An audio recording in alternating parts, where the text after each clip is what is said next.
When someone at a party brings out a board game. Yeah, it's called a B-face. Is it a sex thing? Just swallow it. Why? Ah, that's a sex thing. And I gave him a big bushy beard. I love your body. The Coltrane and the vagina. Are you into me? Yes. Soul of the foreskin. Hank. Die! Tank.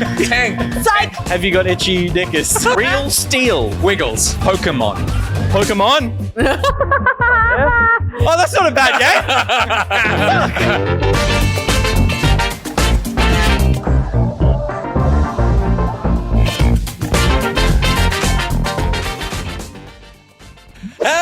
Hello! Welcome to Back Pocket! It's Thursday, the 24th of February. You're watching Back Pocket coming at you live from the Loki Studios, starring Stephanie Ben Dixon, Peter Burns, Little Will, Gus Ronald, and I smell like new shirts. Tonight on the show, which queen? This queen, because she's heisting penguins, while this prince heads west to avoid a crisis event caused by this king, who better shut his mouth tonight if he doesn't want the pantsuit off him, so this joker can take over and get us out of this jam, because he's a neon white card shark.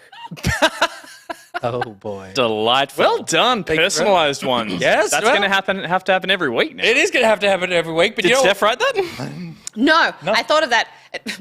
I thought of that. Oh, that's right. You were supposed to write. At the yeah. start, like 5 minutes before we were supposed to start. But I didn't realize it was that. In my head, it was the thing at the end that you do where you write the thing for the other people. Yep. So even if I had written it, I would have written the wrong thing. There you go. I like the idea that now I'm going to choose games that only have complimentary titles in them for all of them. No, it's good. It's it's a tough gig, but someone needs to do it. But you know what? I'm feeling this could be our best show yet. What? Yeah, I'm pretty confident. I don't do my hair. You do your hair? Wait, you did or just you put didn't? a bit of like stuff to keep it out of my face. I've stopped doing that recently, and I did a little bit at the moment, and it's a hot mess. So I Wait, think you chose did the do right your one. hair or you I didn't? didn't. Oh, okay. I Right. usually do it. How does he look? Fluffy? Bit too fluffy. Rather than Bit just too fine. fluffy. I don't know what's going on over here. Oh, my God. Someone fucked Gus in the last 10 seconds.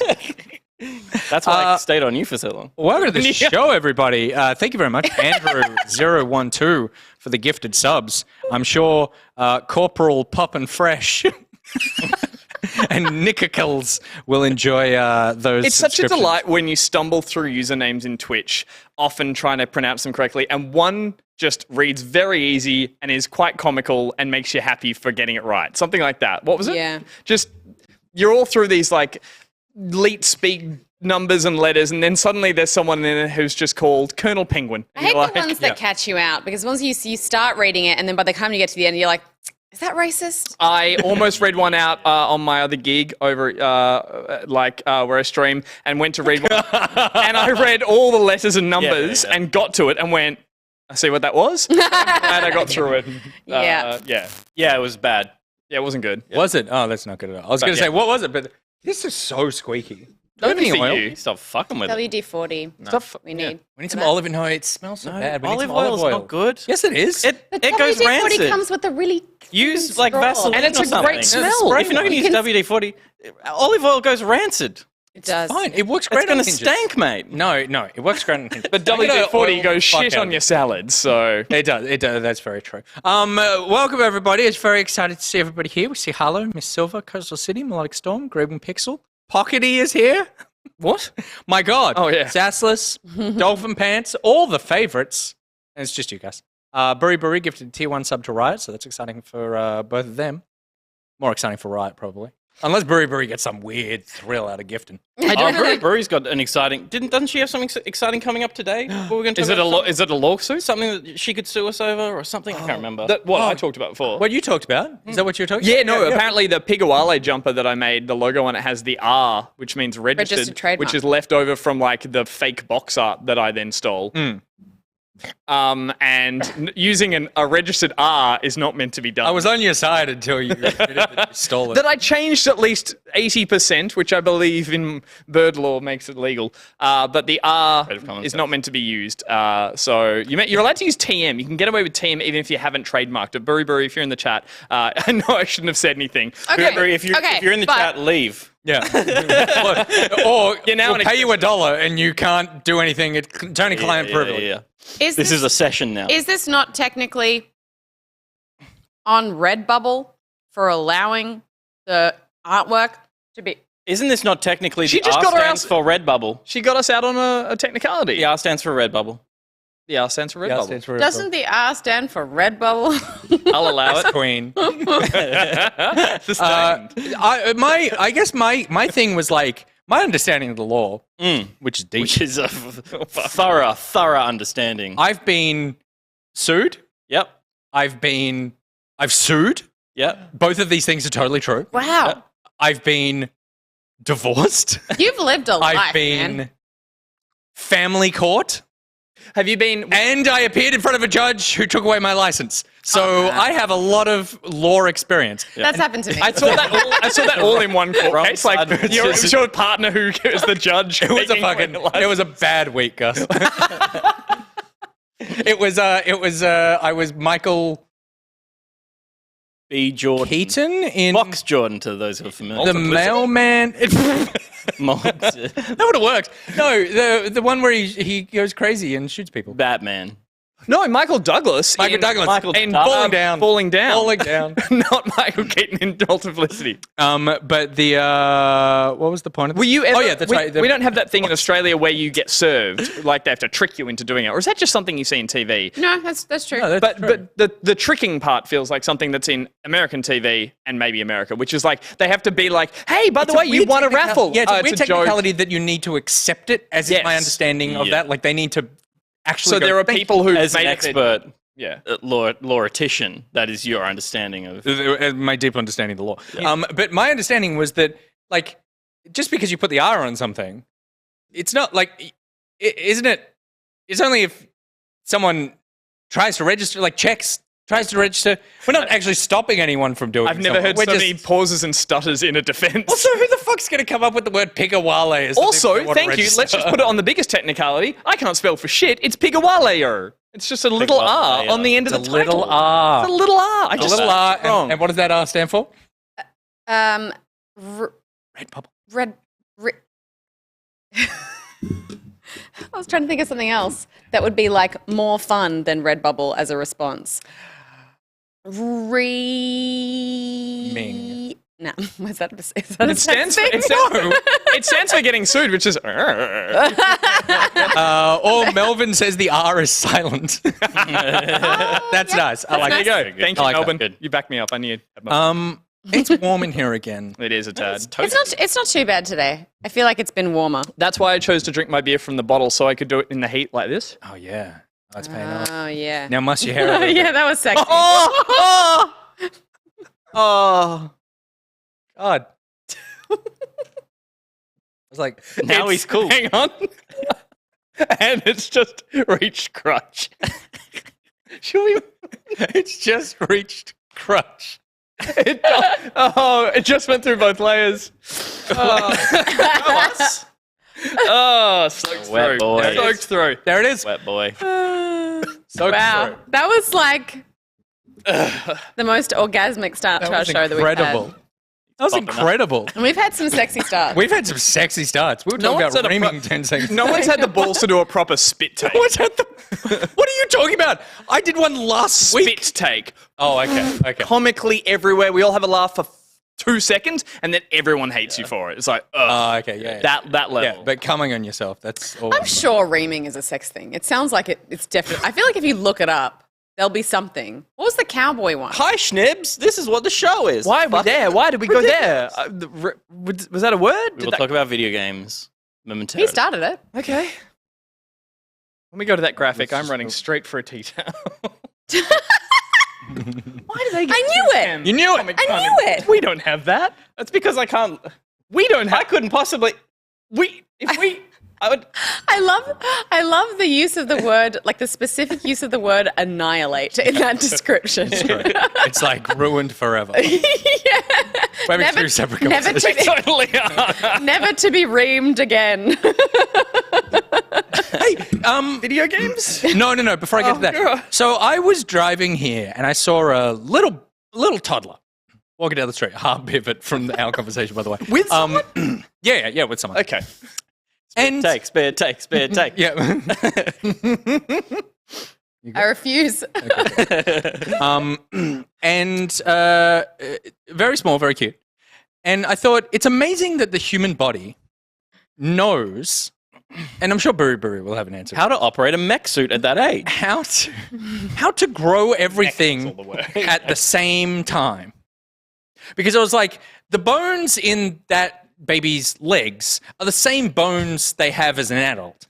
And it's incredible that the bones grow at the same speed as like the lungs and the heart and the brain. Like if you think You're about not nearly high enough to be if you think about hitting the us with this coordination, bullshit. but think about the coordination of the human body to go everything. Like imagine if your bones just went rogue and just went, I'm going to grow 4 times faster than everything else. Well, I think there are a few rare diseases. That's that probably a does disease. happen. But we're not counting that. I think also like, yes, that's like how evolution works for most living things.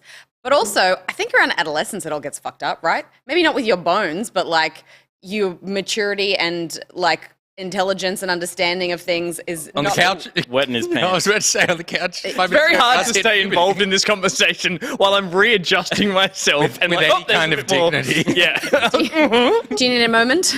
I will make a And a dash to the towel. kitchen when we go to a graphic. If anyone can tell me why your bones don't grow faster than the rest of your body, I'd like to know. I think it's just interesting. That's Jesus. amazing. I'd like Oh, Jesus did it. Okay. I'd like you to focus more on your driving unless I see you like your mind has wandered as you are mounting the curve. It's a long drive. I wonder how kids' legs are growing. Do you think it's like getting into a car with me? Good. Okay. This is already our best show yet.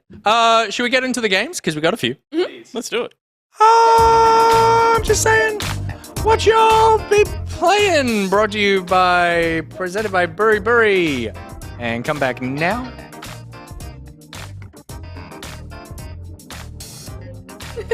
Dignity. Just for a little bit of rubbing. Just a quick rub. Quick rub. Speaking of a quick rub, BuriBuri! Thank you very much for sponsoring the show. BuriBuri, of course, a tech lawyer who is definitely not going to sue us for the silent R in The Pigawala. R stands for rubbing. I just realized it's better to quickly and aggressively rub rather than try and subtly do it on camera. I was like, Except until right at the end. that's so funny. Yeah. When It's you really said sensitive. that, I was like, no, it isn't. Quickly and aggressively is going to look the worst. And then as soon as you did it slower, I was like, They're all bad. Okay. I saw old mate Dave just said, just a quick fluff up for the camera.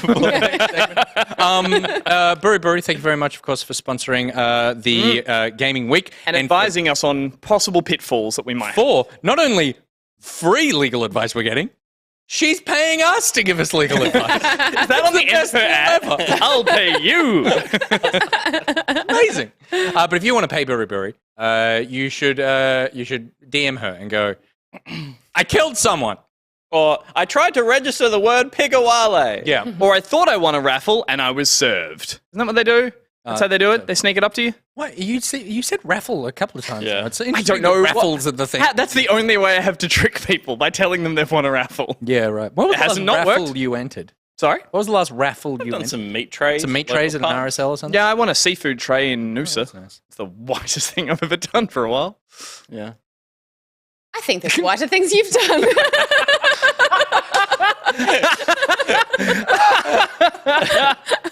Oh. Good. Okay. Excellent. Excellent work. Okay. It's going to be tonight. I think will be, especially for you, a slow slip into delirium. So let's get your game out of the way first before you nod off. What have you been playing for the last 36 hours. No, it hasn't been that long, but it was a long She's time. delusional. What is time? It's a brief 10 minutes. I don't know. Yay! Witch Queen, the Destiny 2. There's the It's right. Here, catch. Have my crotch rag. Why was that? Why? Was it just my raw enthusiasm that got you? Yes. Because Oh, fuck, that was From genuine. 0 That was to- so real. Hey. I was just trying to... Oh, that I was hag has trying been to in say- places. Oh, it's becoming a weekly thing. I was just trying to set the tone So, yay. for my general impressions. Fucking. Of? We haven't even said what it is. Well, Sorry, there you go. I don't want it. Oh. There you go, Pete. Give that a rub. yay.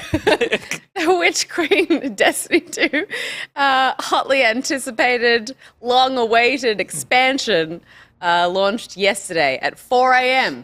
But I was sleeping in my bed like a baby at that time. I started with Nick at the leisurely hour of 11 a.m. 11:20. 11:20 a.m. Where we launched into the legendary campaign. We played with Rhys. Pete was also playing with Avexia and Arcade Blob. So we had 2 teams going at once, and we had just a spectacular time, I would say, all right. I would agree. It was so great. It was exciting for me to be playing with you because Yep. I wanted to play with you for ages. Rhys, obviously, who I play a lot with, is such a great fire team leader. Cool, calm, and collected, and analytical, but loves a good emote in between, which I think is very important for morale. That's where the yay comes in. Right. Yeah. Mission over. Quick conga. That kind of stuff. Quick conga. There it is. I told everyone that the one time I met you in the Eververse. We did a 2-person We conga, did a 2-person which conga, is not a conga. and you found it a bit weird. I really did. You were like, I don't know how I feel about this. I was like, is it because your hips are gyrating really close to my hips in the game? And you were like, There are people yeah. rushing past trying to save the galaxy, and there's just 2 people going. Go on, please. Yeah. First of all, I think the only other campaign, I've played a few of the other campaigns after the fact, but I started Destiny 2 properly just before Beyond Light came out. And there was a long wait between expansions for that. So this is the first expansion that I'm kind of going into as a God, it is, isn't it? seasoned or semi-experienced Destiny player. So it was a very different experience than what was kind of the very much learning as I go, fly by the seat of your pants experience of Beyond Light, and I was still figuring out so many of the systems at that time, whereas now I'm kind of building on the knowledge that I have. So it was really, really exciting to see all of the kind of developments and changes they've made. The first thing that I kind of played with was the new Void class update. Yep. They've done a similar thing that they did when they introduced Stasis, thank you. I was going to say Shatter Type. Shatter Type. Accurate. Where you have kind of aspects and stuff so that you can kind of customize the Void class a lot more and approach that subclass in a different way. This was really exciting because my favorite subclass in the game is Void, so I'm glad that they started with that. But also, I play a hunter, and one of the things that I'm always talking about in terms of making shooters accessible and trying to kind of become confident in a situation where I'm playing with people who are generally more experienced is just finding little things that help me to kind of feel like I can kind of be close to the same level and have a good time and, not necessarily be as reactive and fast as everyone else, because I just don't think I ever will be, regardless of whether or not I started playing shooters a lot earlier or whatever. I just think I'm just never going to be quick like that. And so often in the game I've talked about an exotic helmet that I have called the Assassin's Cowl that I just never take off, because it has a function on it that when you perform a finisher, it makes you invisible for like 5 seconds and gives you a little bit of health back. And that became such a crutch for me in a good way because it allowed me to constantly, when I was sort of in firefights and stuff like that, just get a little bit of time back to get myself out of a tough situation, get a little bit of health back and then regroup. The Void class update has provided more options to kind of push into a sort of stealth invisibility direction for hunters. Yeah. I don't really play any other classes, so you're getting a hunter perspective from me, but Nick plays a Titan, so he can talk about that. And you are a Warlock? Yeah. Yeah. A good one. Yeah. Oh, a good one. No, he said the good one. But I would say a good one because most warlocks are bad. Yeah. You're the good one. Yeah. So, yeah, I think... Titan, if anyone wanted to know No one as well. cares. Wet pants. Wet pants. Put it on a t-shirt. So between the helmet and now the kind of the new shadow dive equivalent for Void is when you do the I think it's called a quick drop. Is that what they call the official movement when you kind of jump and hit X? I think so. Yeah, It's a smoke dive for you. yeah. It's now a smoke dive. So you kind of if you jump and hit the quick drop, then Is it called Shadow Dive? that would be That may have Amazing. been It's gone what from Avexia shatter was dive saying to yesterday. shadow dive. Because that's... shadow dive. I'm pretty sure he said Shadow Dive every now and then. Was like, it just doesn't have the same ring to it. Yeah, close, it also though. just sounds too close.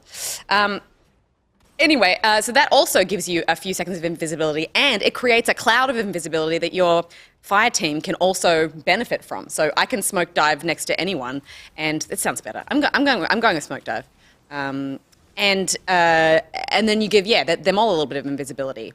And then also I have like a hunter class ability when I perform a dodge that also sends you invisible. So I had 3 opportunities to go invisible in a firefight at any given moment.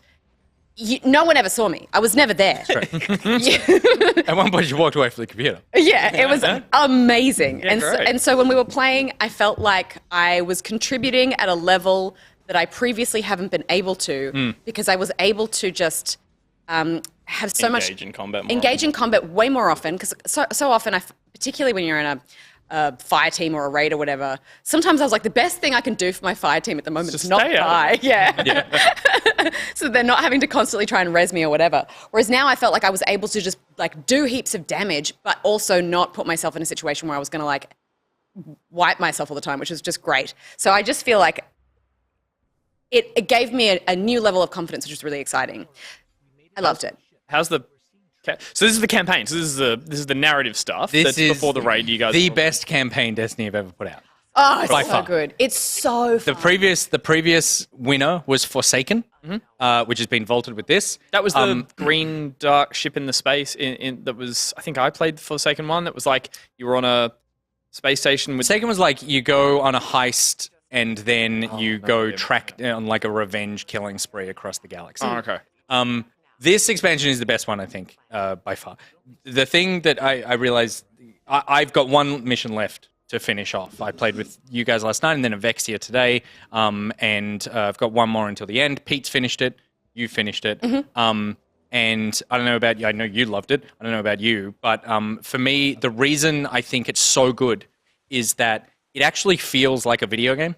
Like, it feels like a standalone video game. Oftentimes, Destiny, with the exception of potentially Forsaken, Destiny campaigns can feel like just a series of like Other things to do. missions to go on. The last one- spread across the galaxy a bit, spread across the locations a bit, and focused on a new area. But kind of just like go here, do this thing, go here, do this thing.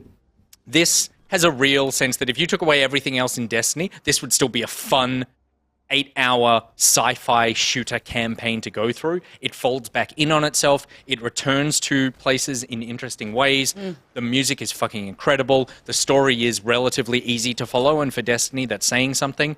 It's interesting. There are genuine twists that not only affect the story, but Destiny as an entire game, going back to the first one. But it's seeds they've sowed since Totally. from the very, very beginning. Oh, it is It was so much fun. It was so much fun, and like one of the things that I really, really love about Destiny, and I think 'cause people are always they're like, oh, what is it about this game for you that is sort of the game that you keep coming back to? And I think it's because like it's a beautiful open world adventure game effectively that is grounded in fantasy. Like, yes, it's a shooter and yes, it's sci-fi, but I think what Bungie do so well is they really just kind of, they build a really rich and stunning world to spend time in that feels really open and epic and has an enormous scale, and then gives you a bunch of tools to just to feel absolutely kind of free and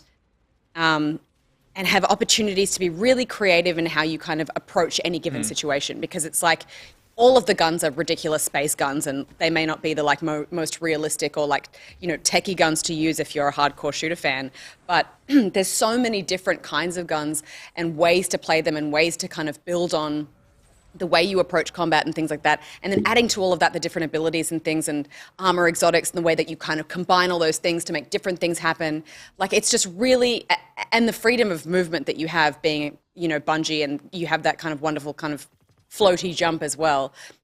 It's such a wonderful space to spend time in and feel like you can just do anything. Through this campaign, they took us through, and I'm always, you know, I always want everyone to kind of stop and literally smell the roses in this game. Like, they just, they do so much beautiful, I think the environment art in Destiny is some of the best I've ever seen in any video game. Like, it may not have the best graphics total, and it may not have like, you know, the design. The design is incredible and such a grand scale. There you can drop so far and feel like you're really just going down into the depths of the earth, or feel like you are in the expanse of space, or in some the architecture of some huge space castle. It's really, I think incredible. Thematically as well, like this one in particular, again, with the focus of the narrative, also the focus of just the design of everything. Everything is built around this idea of like moths and castles and decay, and it's just thematically so beautiful. It's interesting because we were off doing our thing, but you were doing the exact same thing at the exact same time. I've not spoken to you at all about this. How did you feel about Witch Queen?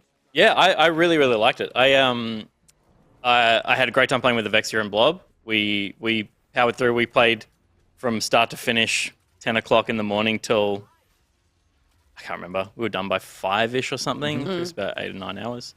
And with a couple little breaks in the middle. But the thing that really stood out to me was that we played the story the whole time. In other expansions, and again, I haven't been part of the Beyond Light was the first big expansion in Destiny 2. 7:30 p.m. says Blob and Oh, was it 7:30? Was that late? We sucked, don't we? So yeah, about 10 hours, I guess.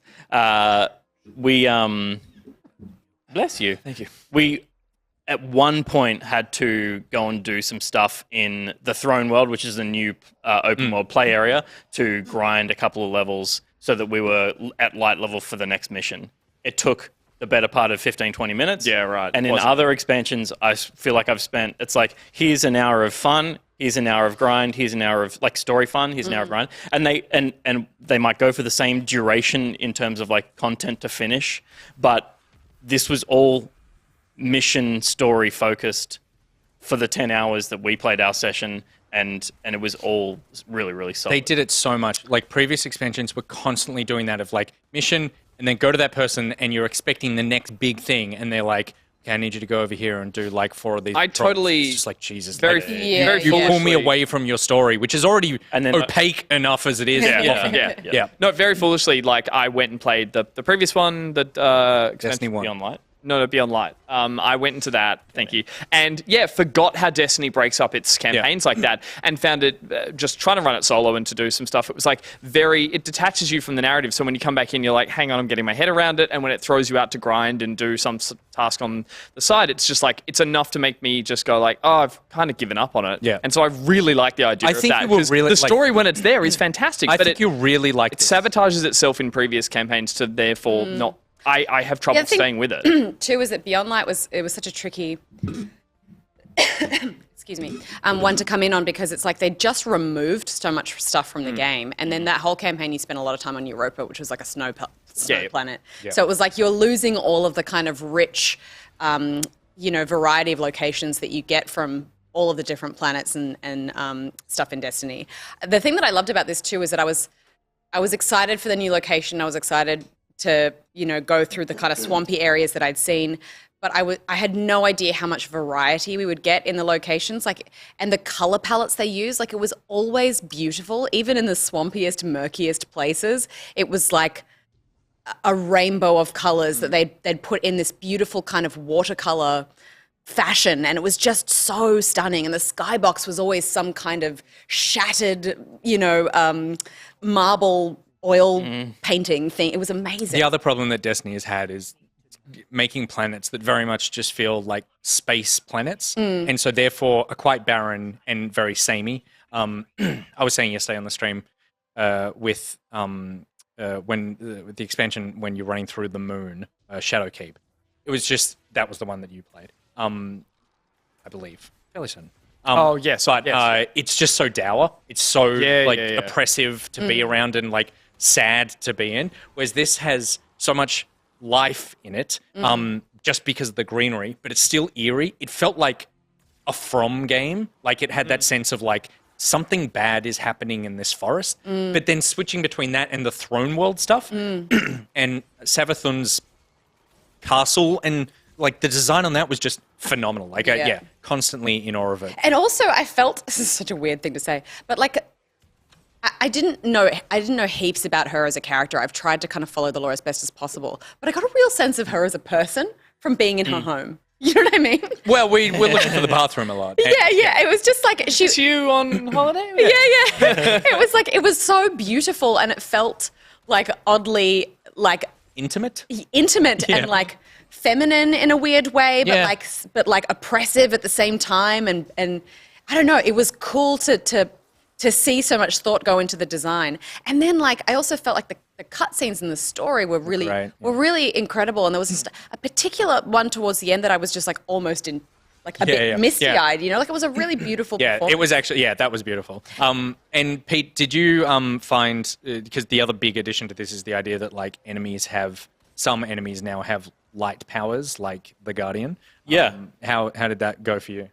Yeah, they're proper scary. I've encountered some outside of doing the campaign at the normal light level difficulty in the open world, and it's that's just another enemy. Totally. And I think it won't take long before they're just another enemy. But in terms of what they do for the campaign, and for people who aren't aware, they've broken the campaign for the first time into a more challenging mode than just the regular playthrough mode, and you can choose that from the start.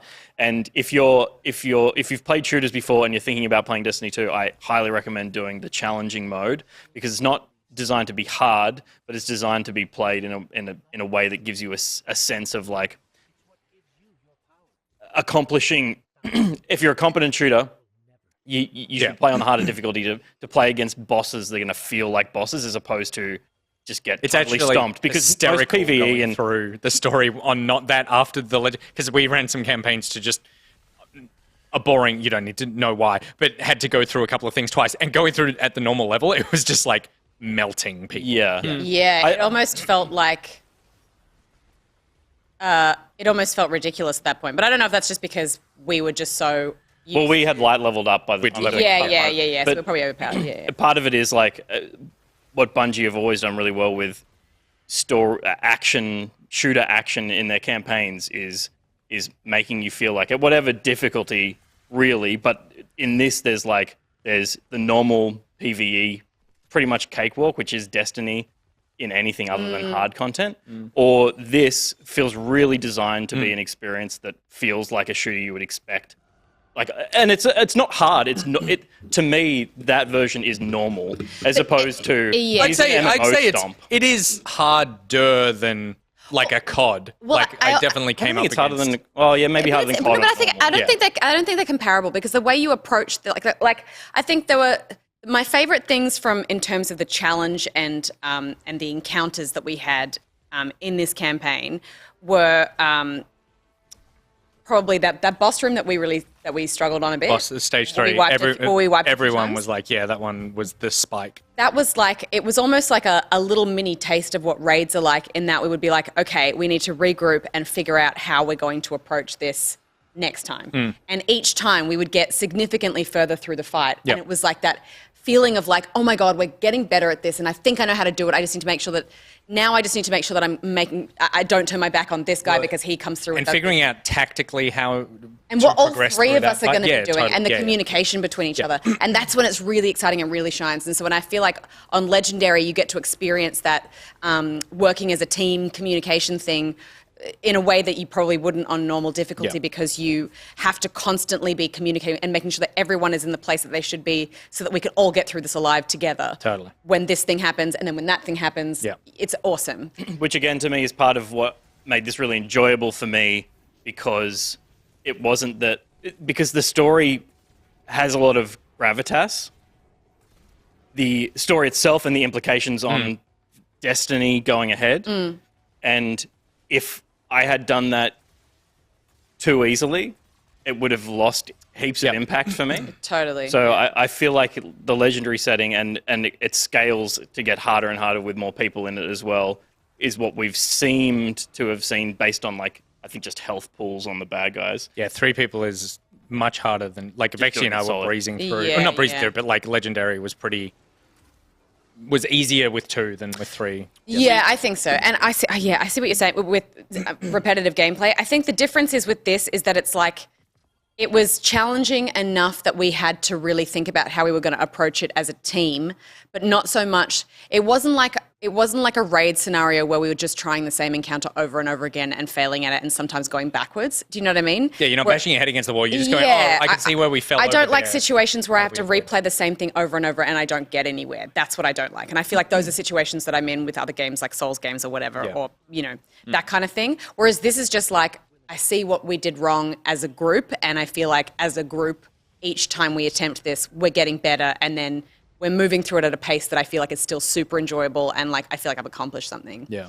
And I was just going to say the only thing that this campaign didn't really do for me was introduce any particularly new mechanics other than those light-bearing hive, with them, which are interesting to fight because they can super like you can. Yes, they're the ones with the ghosts. Right. So they can attack you with like abilities that you recognize, and that's an exciting moment where you're like, oh shit, He's gonna super! Yeah. They're using my powers against me. Yeah. That's not fair. There were some puzzly things with some sigils that we've seen in Destiny in the past. They weren't complex in this. Maybe they will be in the raid versions of that. Will transfer across and they'll be more complex. But it didn't really do anything there except for the funny big wrenches at the start. Funny big wrenches. yeah. That's And the only time. I found there were some puzzles where you had to like shoot symbols and stuff, and they weren't really puzzles. It was No, it was just No, break it was the just lock like by which shooting it. list here that is was the weird. It was like, why Original bother puzzle. if you're not going to make it a thing that you have to figure out? Yeah. Yeah. And then the one, I mean, there's lots of other content that we kind of haven't started getting to because we've been going through the campaign. But the other thing that they added was the glaive, which I really like. I think the glaive is tons of fun. I tried to take it into the Legendary campaign, and I would quickly realize that is not what you should do. Not super useful. No. No. For the great thing about it is it's a strong secondary weapon, Yeah. like energy weapon. Yeah. But the real power of it is it has unlimited ammo in its melee, so Yeah. you can get in there and get Yeah. nasty, but you just get the shit kicked. So it's if you're good, in front Gus. of them. You would Yeah. like it, which is like it's like I remember seeing it's the you can shoot, Yeah, and then, yeah. but then you can also. I thought there would We be all went more, ooh when we saw it on the Yeah. announcement. I thought there would be more to the melee of it. I don't know why. I don't know why it would make sense to include a weapon that has a bunch of melee functions to it in a game that is primarily a shooter. But like, I thought it would be more like whole army. Yeah, right. Right. I mean, I think it does the thing it needs to, which is like Yeah. it gives you a 3-hit combo. Yeah. It means you can be shooting, and then when you Looking get at this footage now, I'm like, everything you were saying earlier, and I agree with it, and I love, Steph, your perspective on it being like, it's a space game, but it's a fantasy game, and Yeah. it's not doing steel corridors, it's doing wonderful, cathedrals and all that stuff. Yeah. But looking at where it's at now, I'm like, are they just, inside bit an by bit insect? by bit, now you're using a melee polearm in a cathedral. I'm like, they have gone from sci-fi to fantasy, and it's like they're slowly putting in things that feel more and more like they are drawn straight You're from space wizards. Yeah. You know, you're space wizards with magic in space. Yeah. That's what this game is. They're phasing out the gun. No. No. Yeah. No, it's definitely not. And I think also the glaive. The other thing too is that it looks really cool and it's fun to use, but it's also like depending on how you spec it as well. I would shoot with it a few times and be like, oh yeah, and then I'd be like, all right guys, hang on, just one sec. Reloading, ready to go.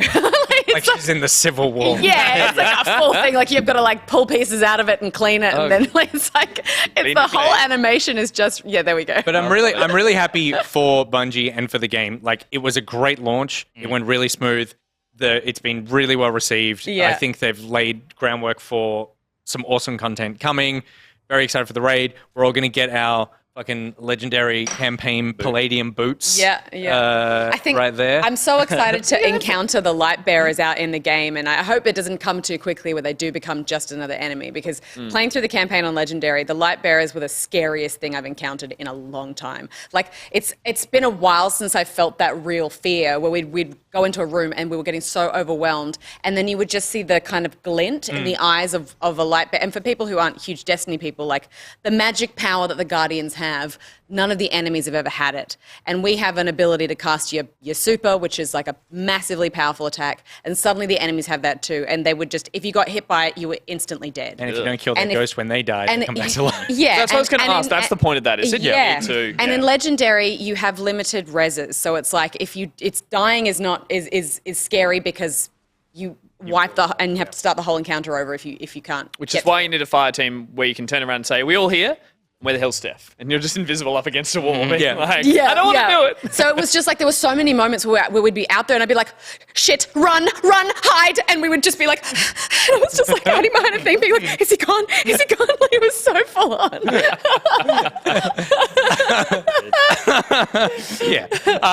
What do you want to know about my shoes? Where'd you get the boots? Have you got...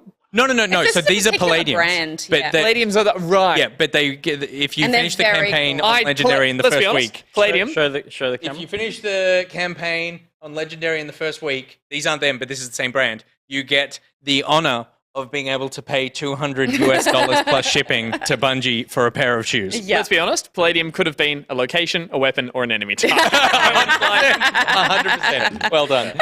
But Steph, Destiny 2, The Witch Queen, is not the only video game that you've been playing this week. That's true, Nick. Thank you so much for reminding me that I also played Penguin Heist. Yay. Which is yay. A game that is, I guess, a little bit like Human Fall Flat, except you're a penguin, and you have a gun.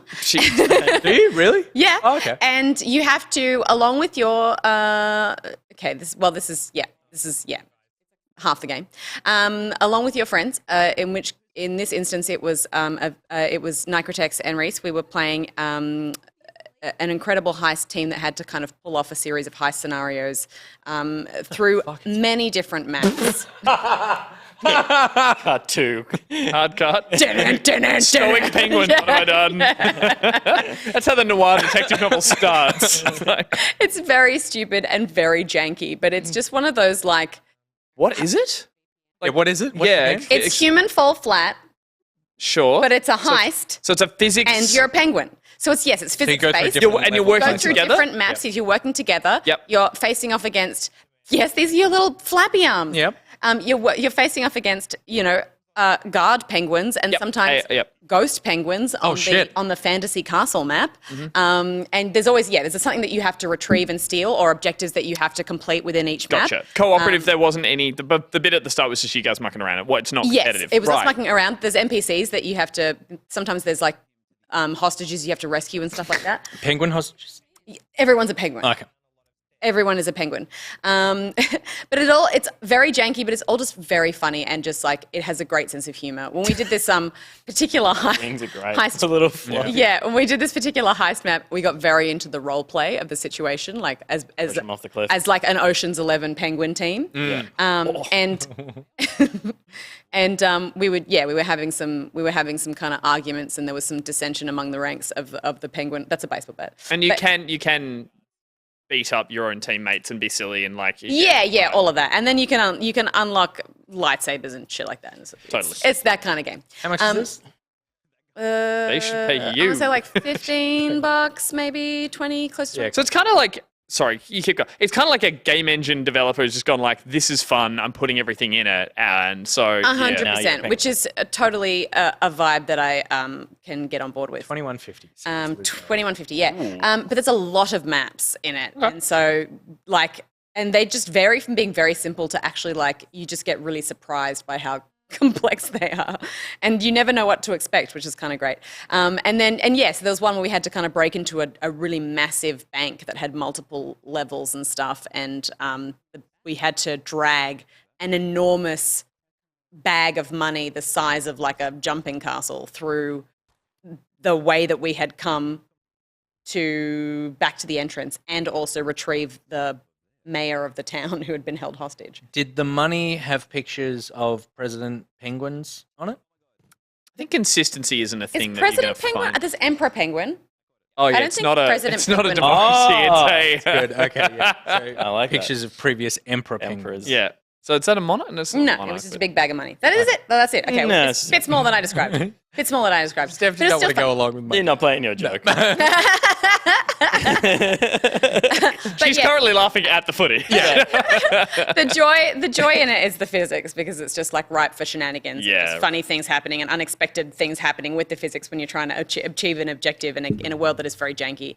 And I guess because it's all very indie and very strange. There's just I like it. weird little things. What the fuck are those two doing? So They're dead. the only other heist game that I can call to mind is Payday. Yeah. Payday 2 is fantastic. Mm-hmm. Is there anything in this that is like persistent?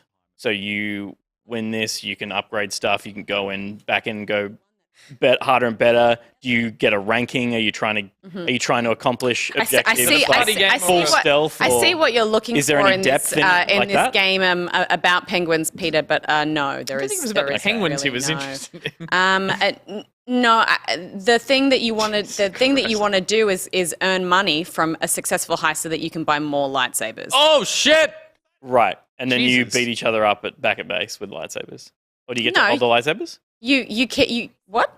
You get to wield the lightsabers? You wield the and then- lightsabers and you take So out the you- guards that's on persistent. future. You can bring your new lightsaber to the Oh mission. yes, yeah. okay. Oh yeah. All the weapons and stuff and costumes Yeah. and little hats. There it is. That you unlock Tuxedo. persistent. Sold. So Look at it yes, all there is all of that, but it's expensive. Like you gotta rub a lot of banks before you can afford a lightsaber. $21.50. It's fucking bullshit. The game, yes, also yeah. But this physics little slappy Okay. feet. I would say it's probably a $15 game that's selling for $21.50, but also Like crappy feet. I don't know. Sometimes, but this is probably this is probably one guy. Yeah, you know? totally. It's is totally great. This is This is one probably- fucking penguin made a What video have you ever game. made? Other than a mess of your pants. That's true. This is probably one guy who just really likes penguins and is just like, I want to bring some joy to the world by putting a gun in that penguin's little flappy arm. I totally agree, although I know? definitely think this was built as something more developed. And then one day he's downloaded a penguin model and gone, what if, changed all the models, Yeah. and someone's like, this is like, This is go the with game. My This is God, the it's game. brilliant. Yeah, yeah. I like it. That is Penguin Heist. Gus, what have you Amazing. been playing this week? I've been sinking a lot of time into the big game that came out last week, which was Horizon Forbidden West, the Game Club game. So I've put maybe 3 streams and a bit of time on myself just playing it. Well, that's good. Yeah, Yeah, that's just nice. for me, a little me time. I mean, I still talk the whole time. I've been putting in the work. I've been putting in the work. I'm 17% of the way through the campaign, and hour-wise, I'm maybe like 12 hours into it, and I'm having a really great time. It is the Game Club game. We're going to do a breakdown like we'll do with the game at the end of this episode of Sifu, so we won't go too hard into it, but I'm having a really good time. I never played Zero Dawn, so that hasn't really bothered me. I'm really enjoying the world. I am finding Aloy very insufferable and very she's very tired by the whole thing, but it's very easy to look past and just enjoy the game. It is fucking beautiful, as everyone's been pointing out. It is stunning. The photo mode is very hard to put down. One fun thing I've been doing in the streams is making sure that we always take a photo for the thumbnail of YouTube, that when it goes up. So when you say I'm done, you spend 40 minutes in the photo mode. We went back and oh yeah. But it is great. The couple of things I'll say is that I'm really enjoying the combat.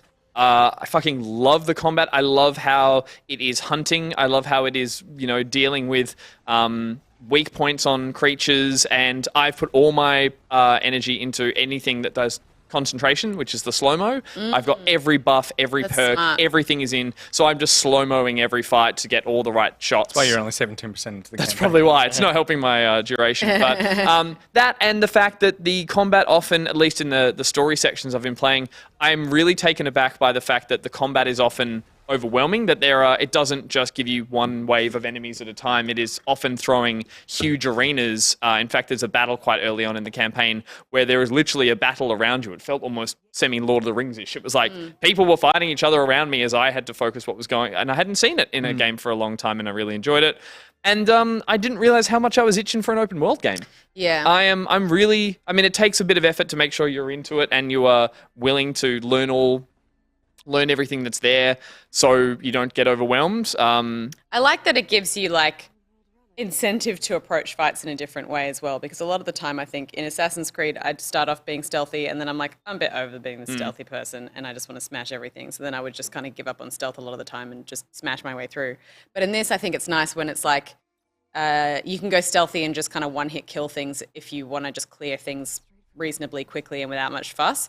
But then because they have those targeted spots that if you shoot them off before you take the creature down, then you get more stuff from them. It's like, oh, I'm actually kind of low on mats. I think I'm going to take this fight in a different way and try and, target as many weak spots as possible to drop those little...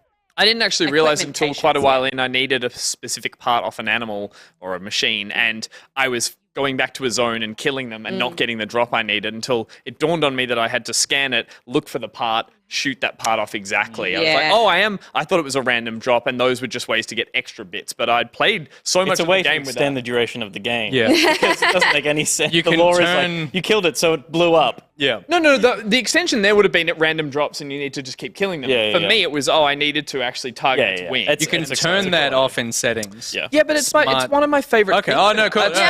I like it too. Really I guess it's also, in a big game, you can turn it off maybe eventually if you just get sick of it. Yeah. But I think also it's nice that they've got a lot of open world sort of design and thought put into making things, less painful. Like when you go to when you pick up any material in the world and you don't have room for it on your person, it just sends it straight to your stash, which is amazing. And then when you go to your stash and you have a bunch of stuff in there, there is one button that you can just press that says restock your materials. Oh, so good to just do that rather than have to sift through everything. It's just like anything that you can hold on your person that you're low in, just fill that back up. Yeah. So good. How are you feeling about it? I've finished it, and I know. I spoke to him over the weekend. I finished it. I think it's a really solid game. I'm not head over heels like a lot of the internet is. It is beautiful. I think the quest design is excellent. I think the characters are all dull, and I think the combat is brilliant. But the other half of the game is climbing and like traversal through the world, and I don't think it's very good at all for an open world game. It's really like rigid and sticky. There's no fluidity to it. The climbing sucks, particularly after after Breath of the Wild revolutionized how you can interact with an open world. And we were saying Valhalla literally, as well. Yeah, and Valhalla. You climb on everything really well. To break it down to, like, you press a button and you see, like, the developer's code yellow line on a rock. I'm like, that rock is exactly the same as that rock, but I can climb this one because you said I can. Yeah. And like, and like, it's not buggy at times as well, like throughout the campaign.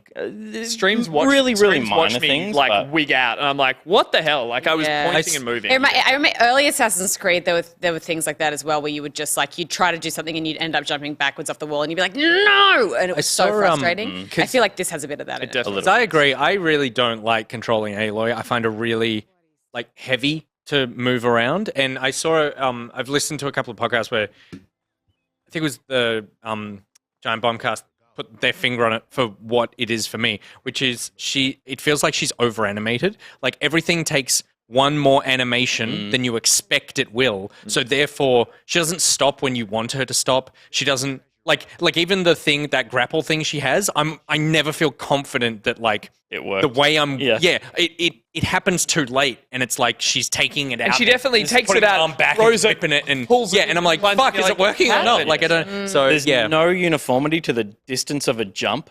yeah. She will stick to things that she's allowed to stick to. Yeah. Sometimes if she has nothing she can stick to, you can jump freely and you can jump and make a jump that you probably shouldn't have made. Yeah. But it Yeah. feels good. And that I was like, yeah, I want to do that. And then Yeah. you're like, I want to do that again. It's like, punk, and Totally. sticks you onto something over to the Yeah. right. And you're like, this is just so, ugh.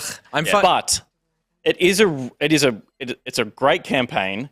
All of the side stuff is awesome, is almost necessary Totally, because yeah. of the leveling. You do need to stay at I level thought- with the missions, because otherwise you just get pounded. I thought I was going to do the main campaign on stream and side missions off stream. I very quickly realized that all the side missions tie into the campaign. All the characters turn up, and they're really good. They're like often more fun. It was in The Witcher, the Yeah. main story was like the least interesting part. It was all the little side quests and like people that you Yeah, met. but and I've- villains So and stuff. bored by But the I've been- side quest right now. I'm like this? 12 hours in. okay. Okay. But I'm just like, everything is just this fucking open world bullshit. There is a lot. There is a lot of her saying, "I don't care. What's the problem?" And she does it in that. How can I help? Like, And yeah, she's yeah, like- yeah. like I've got more important things Yeah, to do. like Why any am I char- bothering with these minors? I hate in any IP, but particularly games where someone's like, the character is like, oh, really? Because it's like, well, if the character feels like that, that's how I feel about having to do this. Yeah. I'm probably the least hot on it so far. I'm still going, like obviously, because I was really excited for it. I think I kind of like, I booted it up and I put in the first 5 hours or something. I was waiting for the new thing about this to happen, and it hasn't happened yet, and it may happen for me. you compared to the Zero Dawn. Yeah, well, new New compared is to a Zero new Dawn. idea in an open world, right? Like it's like Yeah. what is Sure, different. And sure, new- yeah, but new for is in me, like- that's- that it's gorgeous. For me, that's the machines and the hunting, and probably some stuff from Zero Dawn that I never experienced. So yeah, so that's all that why- like so far for me, there's been some refinement of mechanics from Zero Dawn, but there's nothing in it where I'm like, oh, this kind of like, it feels like they haven't learnt anything except how to make something prettier between the last game and this game. It Interesting, feels yeah. like they've just put that game on a new console, and we've seen such an iteration. It's funny that like this game came out within like a week and a half or whatever of Breath of the Wild, Yeah. and got eaten by it in terms of like public perception, and potentially the same thing could happen with it and Elden Ring as being Yeah. another open world game that sounds like it's doing different things than what we expect an open but world this game is to do. way more accessible than Elden Ring. Oh no, totally. But I guess just that in terms of the noise that the internet will well, make. more Yeah, more right. in terms of like Breath of the Wild was a thing where it's like this is going to change how open world games are made, and Horizon has not changed the way that Horizon is made. So I was like, oh, Yeah, I really okay. thought that there would be something new here, and instead it's like a good video game That's- that looks phenomenal. And I think that I keep going, oh, it looks so good. Why is it not playing? Why have they not leveled up everything else to match how good it looks? Yeah, I would. I think people that are going to get so much value out of this. There's so much freaking Yes, game. and I was going to say I people who finished it. didn't play the first. I find like that's probably pushing me past. If this was another Assassin's Creed, I would be enjoying how good it looks and how fun it is to play, but I would be feeling fatigued by the Also, series. I played the first game and I can't really remember. Yeah. That's So a lot of this stuff feels new. I have enough, distant fair enough. memories of it. But I'm it's like- really enjoying this world. I'm enjoying how diverse all the environments are. Like I thought this one was going to be like the West is all just dry deserts, and I've already been through like lush jungles and open areas, and I wasn't expecting that. Maybe just I hadn't read up enough on it before playing it. But again, Yeah. all the stuff to do with the lore, the tribes. I mean, there's a lot of it, but like the machines, the world. I was like, this is my first experience of this, and I'm really glad I didn't go back and try and play the first one, get bored of it, then play this, and go, oh, I feel okay, like it's so rarely a good idea. These Oh, days. totally. But a lot of people were talking about doing that. And I'm so glad I didn't because this is a great way to experience it. I'll be very quick on this because I don't want to be the like Debbie Downer. Also, we should just put a pin in it because we're going to talk more about it. But for me, it's the same thing as happened in the first one as in this one.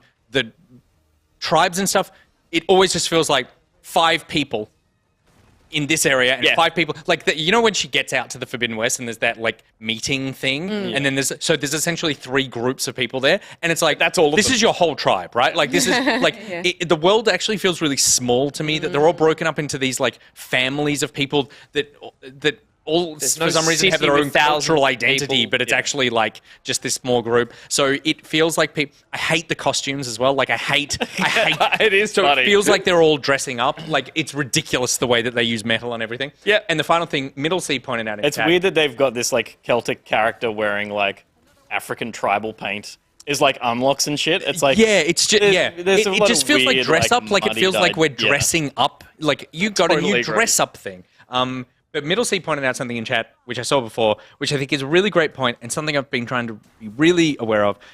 They said, not to be controversial, but I really think a lot of the hate Aloy gets is because people don't like women displaying annoyance. And I've totally had that in the back of my mind the whole time of going like, imagine if this was Marcus Phoenix, who is also a grumpy shit. Yeah. Like, how would I feel about him? And hated Marcus Phoenix slightly, but yes, I'm not. Totally. Yeah. No, that's fair. For me, there could definitely be a part of that. Even though I'm aware of it, it still subconsciously could be there. But I think that I really think this is a terrible voice acting performance. And it is so one note the whole time that I don't care that she's annoyed. I just hate the way that it's just this.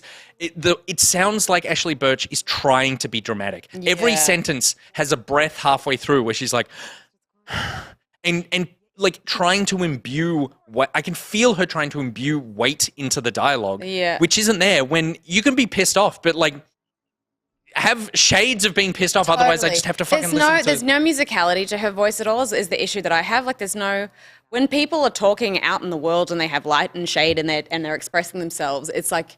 To be so one note is what feels monotonous. That's the thing. To the point where, like, I think we were saying last week, is that her voice almost sits at a level that just blends into the background music, and I can't even hear what she's saying. And she does. You're right. She talks through everything you should be doing. Yeah. And that I think doesn't help with that monotony. I think the issue is that, like, because I'm the same, and I'm the same with male characters when they're just. I'm so sick of like.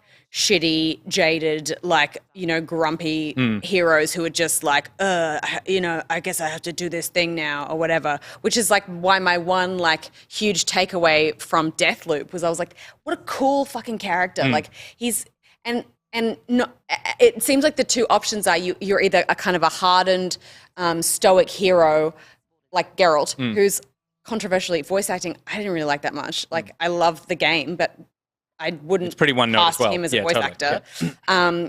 It's either that or it's Nathan Drake. Yeah. Because he's wisecracking and he's funny and everyone loves that. And it's like, where is the in-between personality that we can place a hero where they can be like, not angry where is the and real not person? a comedian and still like... I mean, we have a very recent example of Guardians of the Galaxy having a gamut of characters that were all interesting, all showed different emotions throughout a campaign. Gamora is a character who's pissed off most of the time, but the performance of that character was great, and the writing is so much more important, I think, even than the performance, because maybe you can forgive a Geralt performance because the writing was interesting enough to go, okay. Yeah. But the writing in this is not good. No. also Every interaction I think that ensemble... she's going to say, I know exactly what she's going to say in this situation, and I know exactly what you're going to say in this situation. The kind of MMO classic RPG. I think I've been saying things that she echoes on stream. It's like you say the line, she says I think it's easier when you have an ensemble to bounce off each other and you can have those archetypes of performances and stuff. So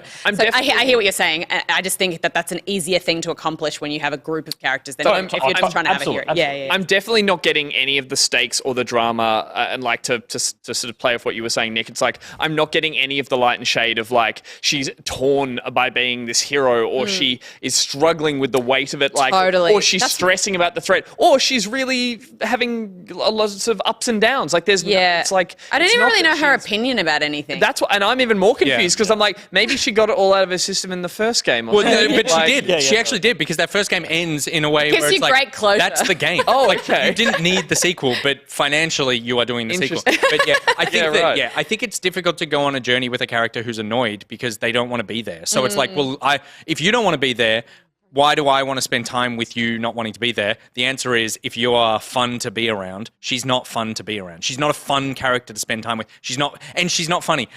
Often grumpy characters are funny, and that's the way you get the grumpiness through. She doesn't crack jokes or anything. She's just Even like just endearingly, a slate, so- I think, funny's a strong Anyway, one, but I yeah. think she definitely shows that she's sweet enough. Like she shows that she's like she understands that she's got a hard shell and she would like to be more open but can't be because she's been burdened, like you said last week, purpose. with like she is the only person in this world that can save this world. Yeah. Literally, it's coded. Yeah.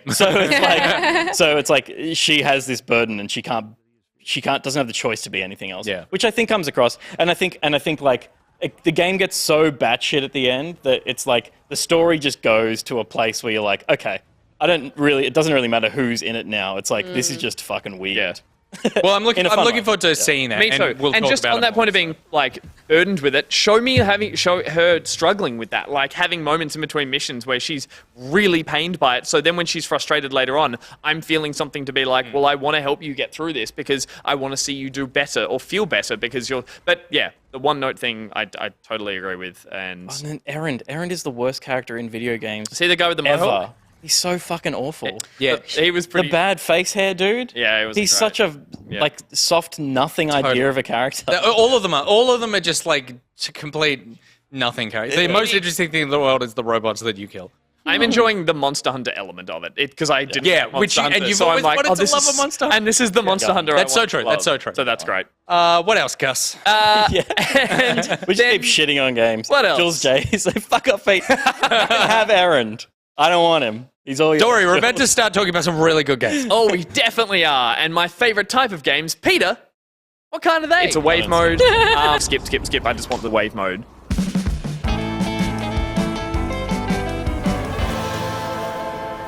Wave mode. So, that's why I asked you, because you answered Wave it at mode. the end. Wave Wave mode. Yeah, it's another game with a wave mode in it. It's a game I talked about a couple of weeks ago, which was a spin-off of Rainbow Six Extraction. Sorry, a spin-off of Rainbow Six Siege, which was Rainbow Six Extraction. They're having timed events, and the first one of those is a wave mode. It is taking... Sorry, please. just very quickly. Yeah. I'm laughing at Jules Day because she said "fuck off, Pete," and Pete was like, "Sorry, you can have Aaron." And she said, "He's the best of the bad bunch." Even he can't go to bat for him. like, yeah. Sorry, Gus. There is a timed wave mode that has been added to Rainbow Six Extraction. A game that, look, I didn't love, but it was a little more fun than I thought, given that it had such a bad run-up to release. What this actually is basically taking... This is what the game should have been, I believe. The original game is moving through different stages and doing objectives with a big emphasis on stealth and trying to fight these aliens called the Archeans, which are very uninspired creatures in some very dull-looking areas, which this arguably is the dullest version. They've gone with the full grey wash over it all. But the big difference is that you start with your team of 3, you're in one big arena, you all take canisters from a home base, and you choose where you put them. Each canister goes in a nest, and on putting it in a nest, you then fight a wave that are trying to kill that canister. So it takes away the dumb AI and the stealth and gives you what these creatures should have done from the beginning, which is rush you and feel threatening. So that's good. You could be playing Destiny. Do you feel like you are committed to the idea of this wave mode segment of our show because you made such an awesome graphic and now you're like, No, what? but I'm contractually obliged to play something. That's true. And I had a very busy week. So, I mean, moving on, this, to add to the things that it does right, is create dumb enemies and let them be dumb at you by rushing you. But it also plays into a thing which Rainbow Six does really well, which is fortification, which is the idea that you choose where these skirmishes are going to happen. Yeah, you choose the engagement. When you get there, you and your team, there's occasional drib drabs of enemies that are spawning around you just to keep you on your toes. But before the wave comes, you can put all your gear down. You can actually fortify your position with claymores, with auto turrets, which is the limited piece of gear you get from playing this mode, with sensor mines. All this stuff, all this gear that they made a really strong emphasis of in the initial campaign. They're like, you want to get all this gear. And you're like, not really. You just crawl through maps and quietly headshot things. Like, you don't use all the gear the way it meant to. But this, you definitely do. And it got to a point where I was playing it and we're on, the waves get increasingly more difficult. You can choose to extract with your XP instead of dying and losing your operators, as is the whole game. And so there is a risk and reward that plays through it. But you do get to a point where near the later waves, there's 5 turrets, all with lasers, all moving around. There's sensor mines, there's claymores, and you go, are we ready? Are we ready? And you put the nest down and suddenly it just turns into chaos. And it's a lot more fun than I would say the main campaign. It is a lot better at making you play the game, I think, the way it should be played. It is crazy company. Like, Yeah, it's wild. We've got a successful video game. We've taken what could have been an event in that successful video game, spun it off into its own game, Changed it a lot, released that thing. added too much. Released that thing, and now I've added an event to that thing A timed event for only 1 month that arguably should have been the actual game. that should have been the mode attached to Rainbow Six Siege. Amazing. Incredible. Yeah, that is what this feels like they've finally reached. And Only the French. it's a strange way to get there. And for all the things I've just said that are good and positive about it, unfortunately, the game still suffers from a very uninspired look, as we're literally looking at here. When you clear a nest, all the sprawl goes away, and you can see the factory or warehouse floor for all its grey goodness. And you're like, cool. And again, just to not that it's fair to draw comparisons, but literally last night I was in a bush at night in Horizon Zero Dawn with blue trip mines. Yeah, thank you. I really should have prefaced that. As a raptor creature with giant orange headlights looked at me through the grass as it was like zooming around. I was like, the light and the dark and everything just looked so amazing. And then I went and played this and I was like, my God. Gonna have to shoot that raptor thing. Used at what's on the floor and the walls. That's the and stuff. sprawl. That's the sprawl. Yeah, that's the Like invasion. It's the invasion goo. It That's looks the low res- it It's looks Very like respective of window. Yeah. It reminds me of Yeah. either like early Doom or like Yeah, it does- that weird. Or late Rainbow Six.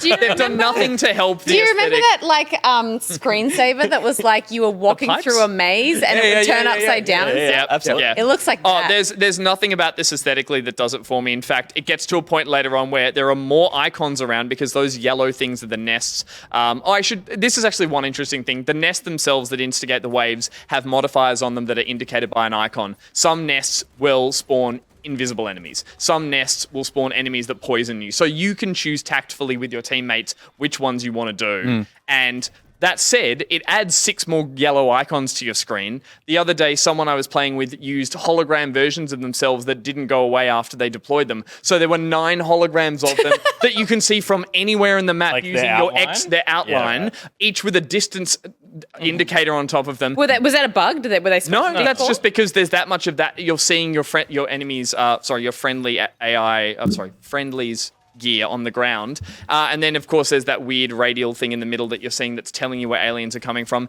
Add to that the effects of the smoke, the blood, the shake, and the all at night maps. And the covered blood in and the that. shake were all in your computer. And it is a game that you have to sometimes not look at what you're shooting visually, but look at what the game is telling you via HUD, which is a terrible thing to do. You are literally, I think here, just things explode. And I'm not even looking at what I shoot. I'm just getting a noise indicator and a score indicator up the top. So, Wild time. again, for everything, this does much better for extraction. And again, the game is free on Game Pass. The mode is free for a month. Yeah, true. Like, if you like wave modes and you want to play something with friends, you'll get one good run with everyone and maybe a second one where you have a bit of fun. But I think consistently to come back to this, probably not the thing that's going to draw people Do you in. think But the XP grind is huge on it. So I think that's what the- they're counting on people doing. What's the motivation in making something like this and making it only available for a month? Is this just like that? We know it's shit. No, we made they it, have. It's called a so- crisis event, which Wait, is what their, you can? It's called a crisis event, which is their way of saying we're going to do different modes that we're going to add to it. And this first one is called Spillover. I Bring you think back by it's- so you buy the new skin. It's actually, I would say, Rainbow Six and Ubisoft with Rainbow Six are doing maybe the second best job in the industry of delivering content on an as live service game. the updates to Rainbow Six are frequent the new and season excellent. that's about I played to drop Rainbow is Six going to be Siege this week. insane. Yeah, right. Yeah. Well, this is, as we were saying, should be built into Rainbow Six, but they spun it off into its own thing. And this is part of the content of like, this game just came out, and hey, we put more game in the game, and that's going to cycle out, and in a month's time, there's going to be a different kind of more game in the game. Ubisoft are really impressively doing that, which I'm feeling at the moment with Halo is like, I love playing ranked Halo, but people are like, give me more content, and I totally get that. Yeah. Want more maps and stuff. But the Rainbow Six crowd are getting that constantly, season by season. Game updates that are quite obviously changing elements of like how the HUD is there, how the enemies act, how gear is used, all that kind of stuff is constantly being tweaked. So I think we reviewed it on Good Game. That's how long that game has been going for. Yeah. I think, there might be a bit of a roadmap here with this to say like, hey, we're going to keep changing it up. I just feel like they need to change some of the core elements of how the game looks and feels, but they've done that in Siege, so they might go. do it in Extraction. have. But yeah, that was my wave mode for And the week. speaking of video games that we know how they look and feel, Pete, what have you been playing this week? So I've been playing Nintendo Stitch Rorts. Yeah, they won't get that. No, I'm allowed to say that. You're allowed to say what Switch you've been titles? playing. Yeah. I played Nintendo Switch Sports, and that's all I'm allowed to say. Yeah. So this was a public, like network testing beta that you participated in. Sure was. Public. Anyone could sign up for Anyone could sign up for it. it. Web form. Hit OK. Get sent a code. Download the game. Play it. Could you? I don't know. What was the thing you had to do at the but start? you of it? can't- You did, but you can talk about the thing at the start of the game, which is you booted it up, and what did the game tell you to do? What did You it can say? say that, Peter. You could say it. It's okay. Okay. I'm a lawyer. You could say it. What can I say? It's okay, I'll say it. Pete booted up the game and was ready to play it. Yeah. Again, this is a game that any of you could have joined up to play, and it said, do not talk about this game. No, it didn't say it in the game. It didn't say it in the game. Oh, it didn't say it in the Right, game. In the game at all. That's so what it you was on told the us. web form. It was on the web form. web form Right. as one dot point on a page. It was like, here's this information. Here's how you'll get the code. Here's blah, blah, blah. Don't talk about it. Here's your code. It was like, can I? So you're not supposed to show any game footage. You're Can't not show supposed- game You're footage. not supposed to talk about the can't game at all. talk about it. Peter. Okay. So, People tweet Okay. and put footage up. There's so stuff online. yeah, there's stuff don't- online. But we're all scared. We're genuinely Well, scared of BuriBuri Nintendo. said BuriBuri, who is a lawyer, said Nick is a lawyer with his communications degree. That's true. Jokes on you, BuriBuri. I didn't even get my communications degree. Question, when you clicked OK on that form, that's you saying you will not talk about it and you will not talk about what you played. So you could talk about it. I saw your footage. Oh, you watched the footage? Yeah, so I've seen everything I captured there. footage, but I was And like, I've maybe watched it that'll. all. Yeah. Is there, Oh, and he you're skirting dangerously close to a lawsuit. BuriBuri. he didn't check any boxes. I didn't check a box. Yeah, that's true. just like if I didn't say to the bank that I took all the money, that's not stealing. So are you it? Did it look like Peter was using Wiimotes, but the Joy-Cons? Let's roll it back to, I think, the most important part of this whole thing. I watched Peter start the game, go to the character customizer, click fucking random, and move on. It's a stress test. I'm not allowed to talk about it. Okay. Was there that's sports? good. I can tell you what I think. Was He there didn't sports? customize his character. It wasn't a He me. didn't It choose hairstyle. wasn't a me character. He didn't was use it? his me. He didn't import his me. He just chose some random character and off he went. Some weird looking me sports non-me character. Anyway, he went off, which drives me nuts because the game looks weird with those characters. But the me's can be incorporated in it, as we saw in the demo. Oh my This god! was announced. I can't believe you would say that anything looks weirder than a me. That's why it's good. Trying to make it weirder, more anthropomorphic, kind of cartoony things looks like a weird spin-off. The Wii was synonymous for having multiple like knockoff sports games that all had strange wannabe me characters. It's wannabe, sorry. And that's why Wannabe this me. looks shit because it doesn't look tied to Nintendo in the way that everything of theirs had a me in it. This looks like a third-party According thing. to the demo that you saw That I released saw by Nintendo. This is, for anyone who doesn't know, this is the Switch doing Wii Sports. It's their version of it. It's first party, I'm assuming. Yep. And it is bringing back the bowling, Shut the your mouth. tennis. This is the stuff I saw in the Nintendo Direct. yeah, no, Everyone saw- I know, but yes. if you're not adding Is he anything nodding? new, Don't yeah. fucking nod. So all I'll say is that a mere 6 days after my birthday, it comes out, and you'll be able to talk about it. Yeah. Actually, no. Maybe you still won't be able to talk about what you did in this Ever. test. Ever. You'll I never haven't be talked able about the to game talk to ever, this mate. Oh my gosh, they'll come for you. It just looks like jazzed up Wii Sports. according to the demo that you've seen online. Yeah. Okay, so good. I wasn't going to talk any more about it. I was just I saying did it's play all something else like totally random, and it was great. Cool. Okay, and then the final thing, and I will go through these very quickly because we've got lots more show to do. And that is the Steam Next Fest is happening right now, which is where they put out a lot of demos for upcoming, mainly indie games. That's what we found webbed. It's where we found web. Found webbed. Yep. We found webbed. And there's some awesome stuff on there. The two that I checked out are two games that I've been looking at for a while, and I was very excited to see the demos. First of all, Card Shark. So this has been teased for ages. You are French. And that's all I can say. I signed a web form. And the idea is that you play as this Casanova type character. yes, who works in a tavern and meets a gambler who teaches you, who says like, "Hey, you want to earn a bit of extra money? Can you help Just me for a cheat?" sip of his whiskey? Just for a sip of his whiskey, who says, "Can you help me cheat at cards?" And so I was like, "Yep, sure." So this is the cheating mechanic right here. Basically, he teaches you like, this is what a good hand in poker is, Sick. and then you need to go and pour a drink for my opponent. And while you're pouring, I want you to look at their cards and then tell me what suit they have the most of. And to signal that to me, you're going to wipe down the table after you pour the drink in a certain direction. So like counterclockwise for hearts, clockwise for spades, blah, blah, blah. I don't know how many. I want to know how many other ways she could do it. And then up and down. So up for, right. yeah. And so then this mechanic, which is the first mechanic in the game, is incredibly difficult. Oh, really? Because and in a good way, but you need to, so you're need to manually quickly look doing and this. go, It says like, Look at the side eye. you have to use a controller, or it says it's best used with, they strongly recommend it. So you start pouring with a Oh, the with a pour is joystick. skill based. And then, but as you, the speed at which you pour is the speed at which you peer over the person's shoulder to look at the cards. Interesting. So if you slow pour, the cards only come up really slowly and you can't see them all until you're like halfway through the glass. You then need to look at all the cards and in literally about a second, figure out which suit they have the most of. Put your eyes back on the glass before you overpour and they get suspicious, or underpour and they get suspicious. You stop pouring and then you need to remember, and the game does not ever tell you again, like what code you figured out for this thing. Wow. So then you do that and I'm like, fuck, this is the first mechanic of the game and it's fun, but it's really difficult. And then this is the first 5 minutes of the game.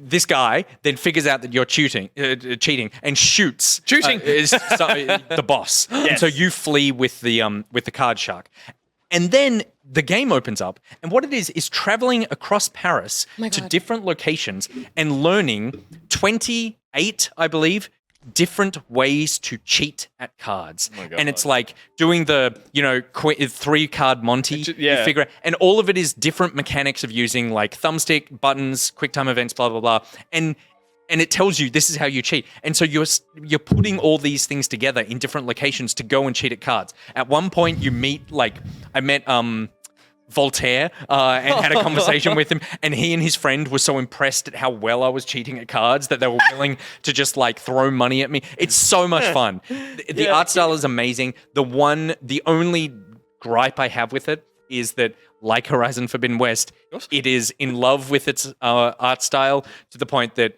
if you fail something, you need to go back right to the beginning of like all the complicated like drawing and dealing and all that sort of stuff, which is such a small complaint. But, Yeah, right. It shows you all of the it does all animations. the little animations. Yeah, and stuff. yeah, yeah. But it's such an interesting idea, and it teaches you how to cheat at cards, which is pretty fucking sick. So that's really cool. That's Card Shark.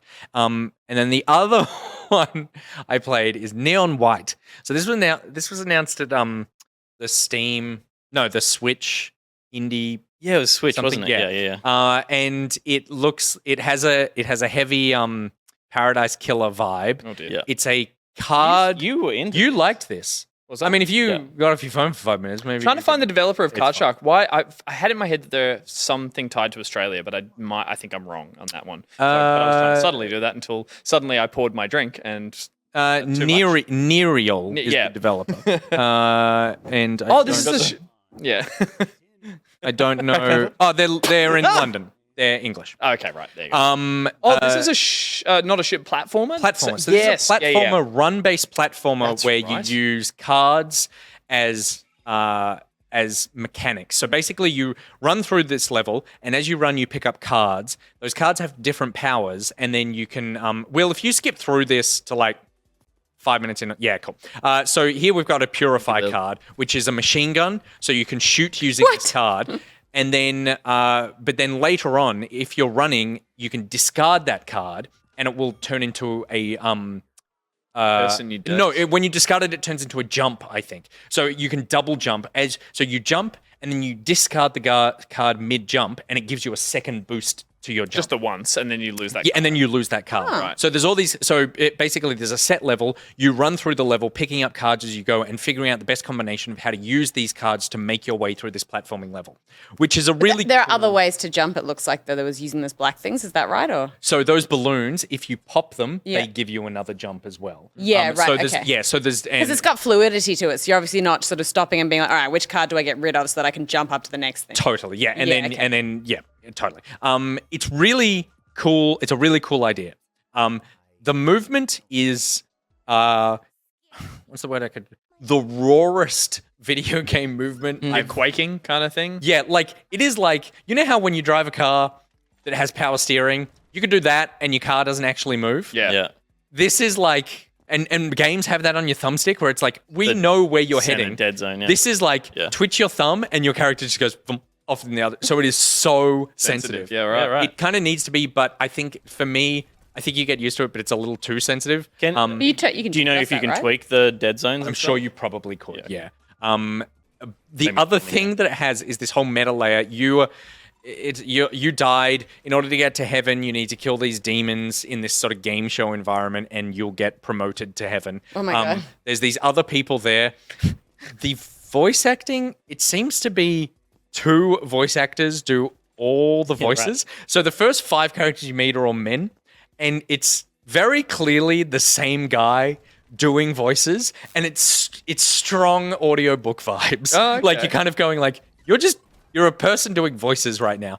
And then there's some weird fucking shit, like, you know, my shit. Yeah. It's like that. Like the first, and like, but also like, it's not making a commentary on it. Some of the, like the first female character you meet is just the most stupid interaction with a woman I can possibly imagine. It is so I can probably outdo it. gross, but then yeah, so I'm in the bushes. But yeah, but it's it feels like those kind of like Japanese 999 style things, but Sure. it's English. So it's not a cultural thing. It's like a choice that they've made, and it's like, oh, this is weird that you're making this choice. Anyway, Yeah.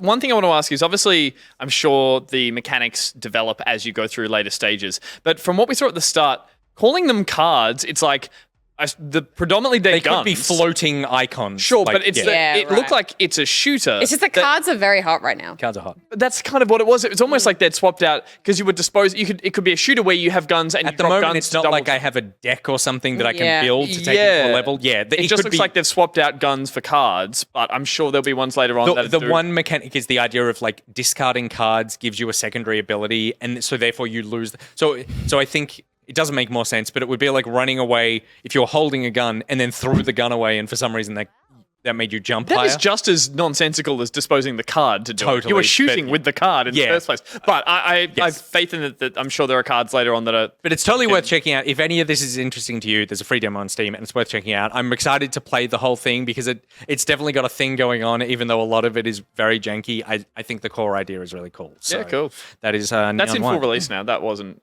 No, that's a demo. That's a demo as well. But it's fully released, or that? Sorry, it's in part of this demo thing. Is what Yes, I'm it's, saying. the full game is not out yet. And the demo had a sword fighting game, a tennis game, and a bowling game. Is that I right? believe that's what it was. Was that a different okay. thing? That was a different. That was different. Starting to get a suit. That's in Horizon.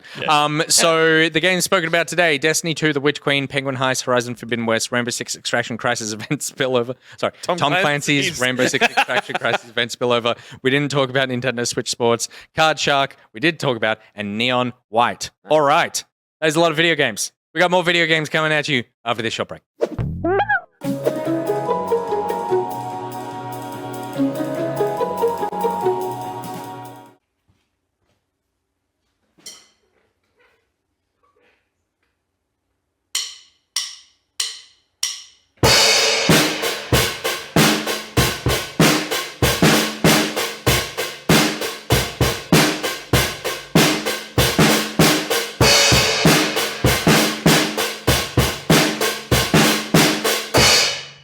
Talent.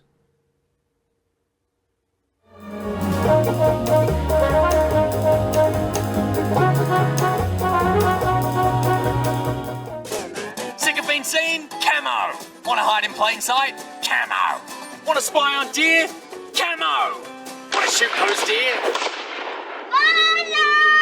Camo. Want to get close enough to a pack of deer that you could dress up as a deer, gradually earn their deer trust, become accepted as one of their own, wait until the stag dies and inherit alpha control of the herd, guide that deer herd for a decade until you're the most celebrated deer elder, and then shoot that deer and mount it on a fucking wall?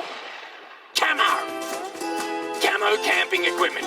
You've seen the rest, now try and find the best. You can't, because it's camo.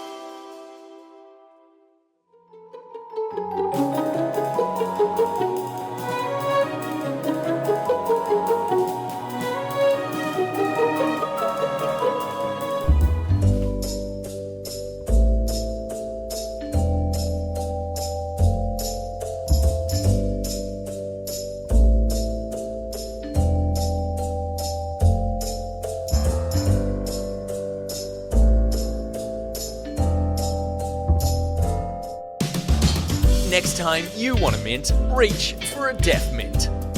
Disclaimer, deaf mints aren't actually mints. Eating a deaf mint is tantamount to, and quite literally is, cannibalism. Where would you even start? If you were going to eat a human, starting with the head, that means you're straight up copping a mouthful of hair, and that's no way to eat a person. You should start with the feet, nibbling on each individual toe just to get used to the taste of human flesh. Then work your way up to the ankle. The shin is mainly just bone, so you won't fill up too fast like bread at the start of a meal. Then it's just one mouthful at a time until you get to the neck, and yes, now you're heading into head territory. But by this time it should all seem pretty normal, and you're thinking, well, I've just consumed a whole man. What harm is a small amount of hair going to do to me now?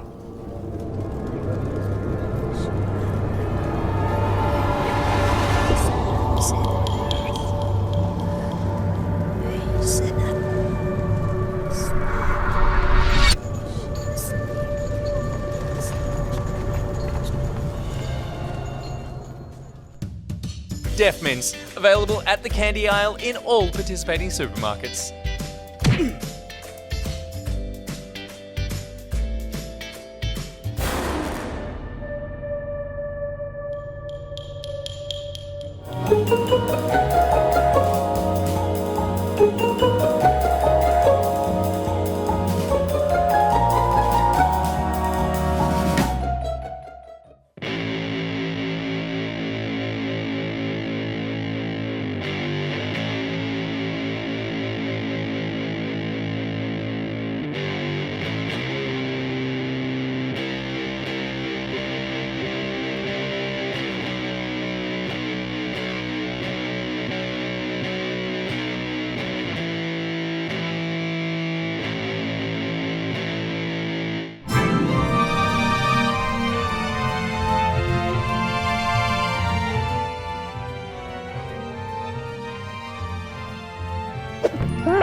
Welcome back to the show. One of us is doing wee-wees. It's me. It's you.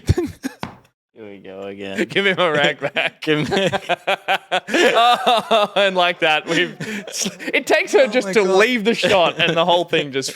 Jesus. Also, I meant to say this. Saw people in chat going, "No Elden Ring."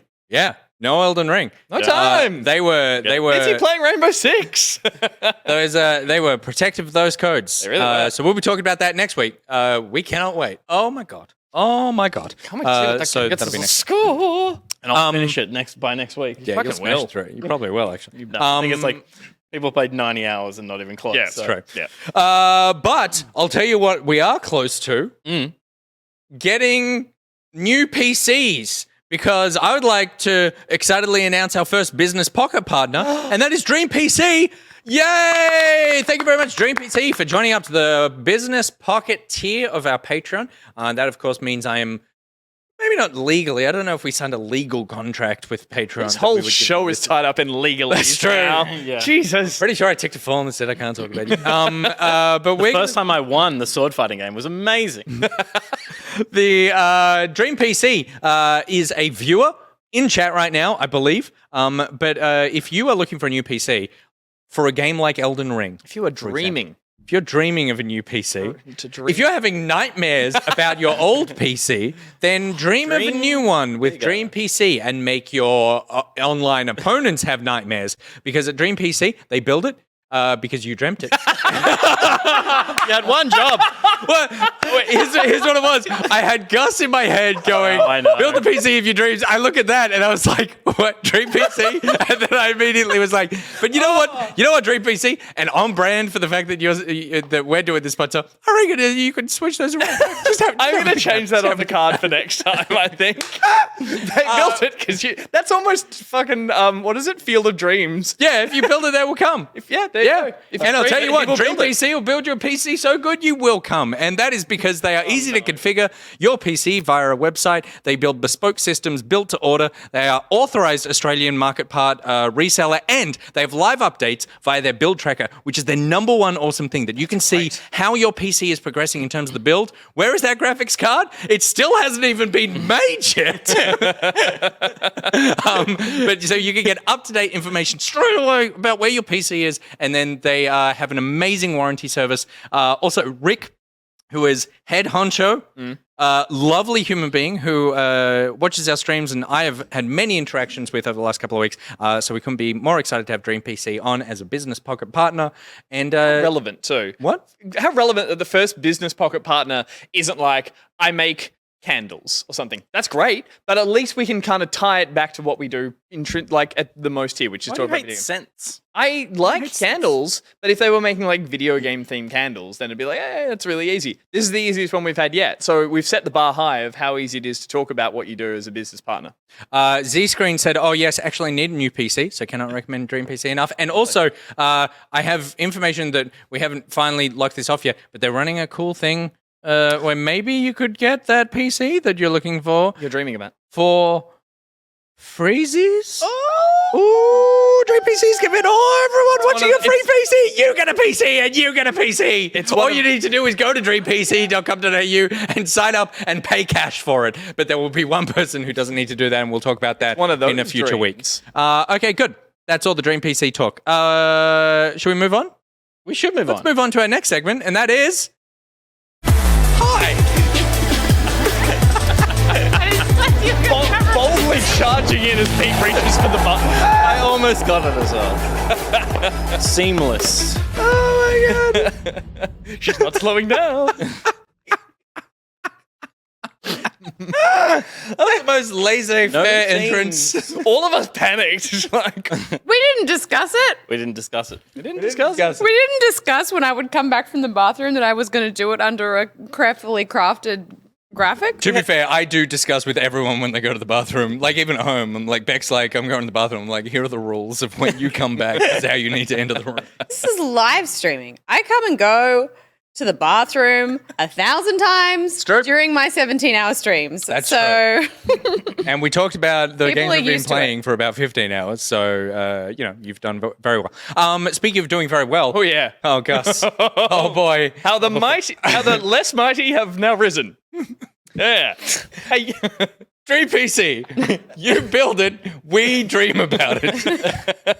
We dream about your business. You come to our workshop and build it. Yeah. You speaking of dreams coming true, have done very well this week because Have. the reviews for Elden Ring have dropped. Yes, they have. My goodness, can we get that scoreboard up and check out how they're going at right now? It is sitting on 95%. 95%. That's all right. Thought it might have been high. It may be 96. It's still in flux. It's in flux. In flux. we'll I lock just it in submitted and- my 1% review, so we'll see what happens.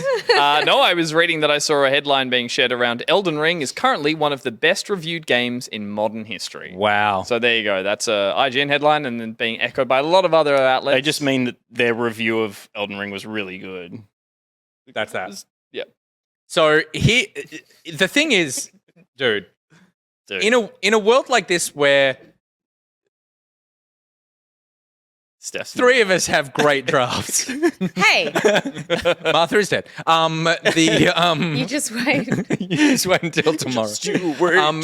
A 10% or a 10-point difference. It's not huge. No, it's huge. It's huge. Massive. Where the rest of us are like, if all your games come out. Oh, this sorry, year- you're saying because we've all got... we've all got right, solid okay. games, Yep, but yep, having yep, yep. like there are not many games that are going to be. If most games come out and around the 80 mark, Yes, Yeah. then a that's what's gonna- 97 a is 90 absolutely is I mean, a deal breaker. greatly. Last year's Yeah. draft pretty much came down to like a couple of points in it because It was you guys... 3 points. What's between on his teams. list that could be really shit? So Martha's dead. Breath of sorry. the Wild. That was So on the list. most likely, Sorry, I Breath of the misread. Wild 2 and Roller Champions will not come out this year, and they get scratched. So Metal Slug Tactics and Bayonetta 3 comes in, and Bayonetta 3 is could my- get tanked. It's my doozy, yeah. But if Roller Champions comes out, we're all in trouble. Because Breath of the Wild... Yeah, so, yeah. 'Cause Like, has yeah, it- but Breath of, if that gets delayed, Metal Slug Tactics comes Should in, and it's review well. probably getting Oh, like I see, yes. that was 75 to 80. mid-80s, Yeah. probably. Yeah. Splatoon 3 could be amazing. It's That's an you. Italian. I know, I'm just saying. She's just... Yeah. I just feel like you guys are discounting the fact Kirby and the Forgotten just Land because could be I've a 10 out chosen of 10. some curveballs doesn't mean they're not all winners, you know? No, I'm. No Sons of the Forest. Wait, do you have some? Well, we have. think it's in my it's reserve. You do. You do. The first It reserve, was amazing. which we thought was a joke, but it was legit. Guys. The only other one is whether Ghostwire Tokyo is actually like Use well, a yeah. 70, and then that averages out. But that yeah. definitely got a Good that got a luck. release date trailer and stuff like that. So that's slated for only a couple of months from now. Oh yeah, it's like coming out in 2 months. It's just about that'll whether be it's out. good. That'll be Yeah. out. No, it's definitely coming out. What do the reviews say for Elden Ring? Good question. What do the reviews say for Elden Ring? I've got it here. Eurogamer says it is finished. essential, Let's grandiose, mysterious, and now a touch more welcoming. Elden Ring tweaks the FromSoft formula to open up its world. IGN said Elden Ring is a massive iteration on what From Software began with the Soul series, bringing its relentlessly challenging combat to an incredible open world that gives us the freedom to choose our own path. And Tamor from GameSpot said it takes the shards of what came before and forges them into something that will go down in history as one of the all-time greats, a triumph in design and creativity, an open-world game that distinguishes itself for what it doesn't do as much as what it does. Do My we have favorite any review- confirmed estimations of actual gameplay length total? Because I've heard everything from you can finish it in 30 hours to like 500. 60 and still going. Yeah, we've heard. Most reviewers are like, I've played 90 hours and I'm Scratching not the surface. finished. It's Not a- scratching the surface, but not finished. It's a Yeah. JRPG more than it is a action game. Yeah, right. In length. Yeah. The one thing that Oh, threw me so a little excited. was a lot of the lead up to this game coming out was some just discussion about people thinking it was going to be the most accessible, and therefore people relating that to it's going to be one of the easier From Software games, and that there was a lot of talk online of people being worried that it was going to therefore be like dumbed down or not have that punishing difficulty. And then 3 reviews I heard today said it's the most difficult From Software. I think just out of sheer amount that's there, they're like Yeah. it's the most difficult From Software game released to date. And I was like, oh, that is not what I thought was. Totally. Leading That's up been to the it. most crucial information, I think, for me, because I think I started to get the same thing where I was like, oh, if it's open world and people are saying that, like, and also you can have your friends can come in and help you out with fights and stuff. I was like, maybe. And then I heard other people say, like, I'm in a Discord with some friends who are also reviewing it, and we've all just been screaming at each other as we've been trying to get through this one fight, and we just can't crack it. And I'm like, But again, the point there might be Nope. that there's so much game that you can choose the way you navigate that difficulty. Yeah. Possibly that could be what they were talking about. Either Yeah. way, I'm really intrigued to Because I Yeah. didn't finish Sekiro. I saw. I mean, Skill Up did a great review on it. But I saw lots of stuff where it's like the open worldness just makes it more opaque. Like it's not like an open world. It's not like follow the quest marker. It's like welcome. Go figure it out. At least in Dark Souls, it was like this tunnel is Reasonably probably linear. where I go. Yeah. Yeah. I think I can't remember his surname. I think it's Daniel Vanderboom, who works at CNET in Australia, did a review, and he's not a Souls fan and was gushing about it. Yeah. Wow. Yeah, right. So, and I'm pretty sure that was a Cyril's play. He's like, you do this one. Yeah, right. I'm happy that it looks as dark fantasy as in all the lead up to it, there was a lot of stuff to do with that opening area, and it looked like it was starting to play with more fanciful elements. But I like that a lot of the footage I've seen today does look like Demon Souls and Dark Souls. It is dreary castles and dungeons, and it is the stuff that I love out of that. It is dreary. Well, It's a it is vibe. iterative. but they do that, and then they the light and shade. That when totally, you walk into totally. an area Yep, that yep. isn't that, it blows your mind. So, how are we gonna get? I was hoping it would suck. There was a tiny little piece of me that was like, not suck, but just be like, it's another From Software game, and I could go, oh good, I don't need to play it. But now I have to play it because it's the best From Software game. Yeah. Yep. Oh god, I'm so excited. I think, sorry, just the last thing I'll quote was from SkillUp's review that was great. That was like, this raises the question, is this the best From Software game? And then he goes through the list of everyone going like, is it Demon Souls for starting it all? Is it Dark Souls for establishing all? Is it Dark Souls 2? Is it the next one? And I was like, I could feel Pete just like, Dark Souls is great. Sekiro is the best Souls game though, I think, now. really? Yeah. Interesting. All right, we can have that discussion another time. Either way. That should be a list. Be a list. You'll just need to play them all before we do it. 95. And then I keep looking up for Mother is Dead reviews because it comes out tomorrow. Nothing.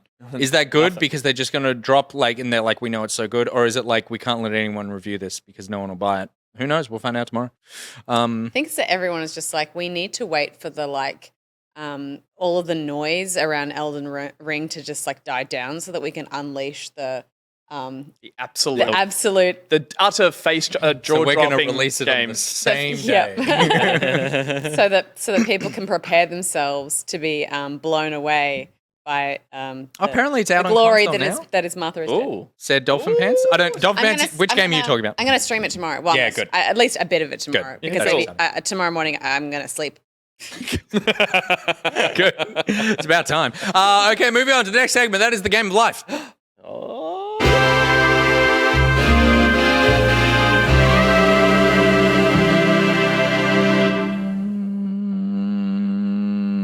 Presented by Niicrotex, aka at Nick Belling on Twitter, as his customary tweet of his. This one. The only time I've ever been grateful for anti-vaxxers is when my cousin came out as one in the extended family group chat, and everyone's been too flabbergasted to say anything in response. It's been silent for months. Oh, wow. Which is also, nice. the chat as in... Yeah, so no one's fucking talking. Good. That's quite That's good. relief. It's a good move. Viber Yeah. offline. That's Viber. Viber was when Viber's what I Viber was Remember Viber. early Viber's what I have for my family. IP chat. I have it for one chat, Yeah. just Viber for family, which is great because I have an app for family now. I know when that goes off, it's just my there was a family. couple of months Yeah, where that's Viber was like, this is what we'll use instead of phone calls. Like, it was Yes. they were really trying to do it, and then it just never held up. The infrastructure never held up. There you go. Okay, Game of Life. This is where we all take something from our life that we're doing that isn't video games and share it with the world. And we're going to do it pretty quickly. Sure thing. Gus. I was fortunate enough to have a Game of Life tip fall in my lap today when my sister called me. She's Your a- beer. Moving on. Did not think of that. My sister called me. She's a wonderful sister and calls for numerous reasons, but called me today. She's like, I've just been listening on the radio. Fabric softener is a scam. I was like, are you okay? And she's like, I have heard fabric softener is a massive racket. You just have to use Pete's favorite drink. Sorry. Vinegar. You just put vinegar in your fabric softener drawer, and it does everything that fabric softener does, mainly to do with removing smells and taking mustiness or anything out of it. I tried it. I did a load of washing today. It worked. Isn't fabric soft meant to make the fabric soft? In theory, yes, but the vinegar, that is a thing that people are like, it did or it didn't. It's such... It's science. Because I heard it was really a scam, so now I just use it for towels. Okay, fair enough. I mean, I think people have What done if you tests to be drench like, those towels But in also, vinegar? I can't Waste say of for vinegar. sure that That's that fine the drinking towels vinegar are you in pour into fact that soft. machine. I think that's the thing that they've relied on to market this product for years, talking about a product that was probably marketed in all black and white commercials where they're like, that's why I use Snuggies. It's 5 times more fluffy Can than you the please last towel.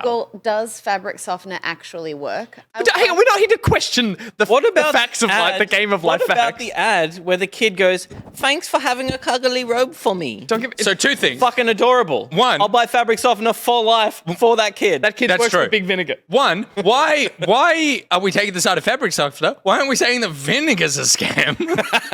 What if we should be putting fabric softener on all our salads, Pete? But it was on floral salads. They did say fabric softener basically can clog up and eventually, it doesn't matter how good and like How soft the it product, it'll eventually start clogging up that little drawer. Lo and behold, I was using it because of just it had a nice smell. It just, that drawer just turned to like putty and I had to scoop it all out of the back. And they were like, that's what happens with this as a soap. Vinegar will never do that and will always keep the machine fully clean. Have you invested in vinegar? Drink vinegar. I mean, Yes, wait, hang on, what's the source? MarthaStewart.com. She was probably She knows. Just Martha, Okay. that's right. She's been in prison and she knows what it's like to not have it. go to another one. No one got my Martha as Choice. right joke? Is that Choice. is that one of those ones where they get paid? Paid one. ABC. The ABC's never done anything wrong. Can you confidently tell me that you understand fabric softener? What is fabric softener? Scroll to the bottom. Why am I your internet hand? Are we going to check Sometimes every... think. How do you every actually need fact? fabric softener. You just don't need them. It's hit or miss. The one benefit is that it will reduce static cling when you pull on a jumper and you get that crackling noise and your hair stands up on end. What the fuck jumpers is this man wearing? That's like pure mohair. that's a thing. Like, sure, that's a thing. But I think in terms of it's cheaper to use vinegar and apparently, well, it took all this, like any smells that still felt just as clean and it cleaned my washer. And apparently there's a massive racket. And when I heard it, I was like, you know what? You throw I some believe balsamic that. in with your I sheets.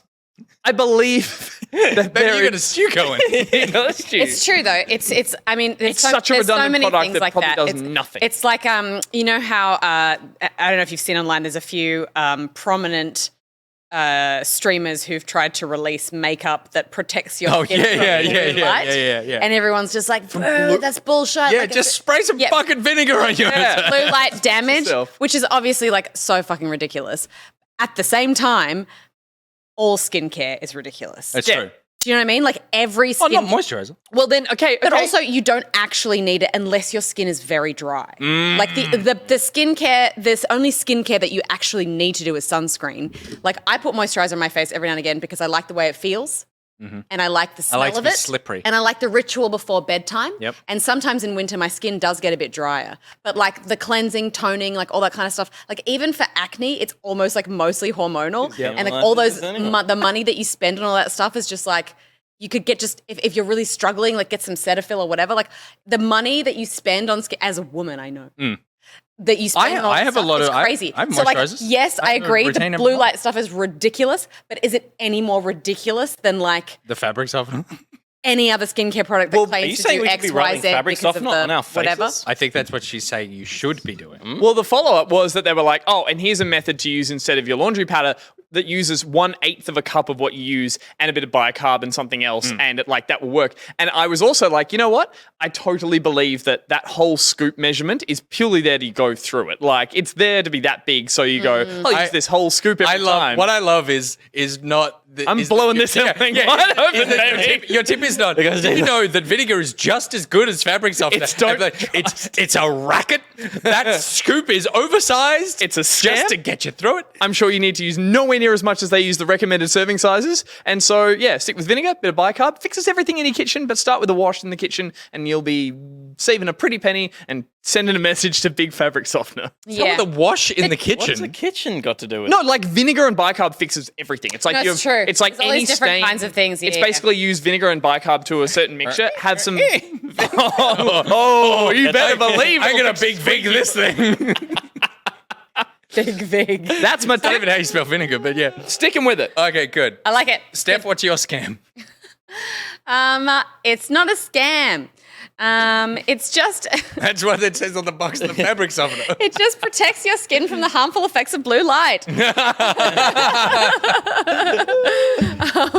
No. spray. So my thing is also clothing related. And it's that it was born from the fact that I have Oh my god. a very short torso. I have a very short torso. Hear me out. Hear me out. I have a very short torso, but I love denim. I would say I wear jeans. No, power on, Steph. Power on. Go. You- I'm confused. You Go. created this fucking segment, and I'm a.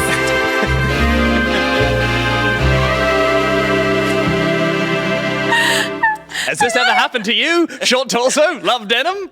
Why? I'm a storyteller, Nick. I'm making it interesting on the segment that you created. Oh my god. I have a very short torso, but I love denim.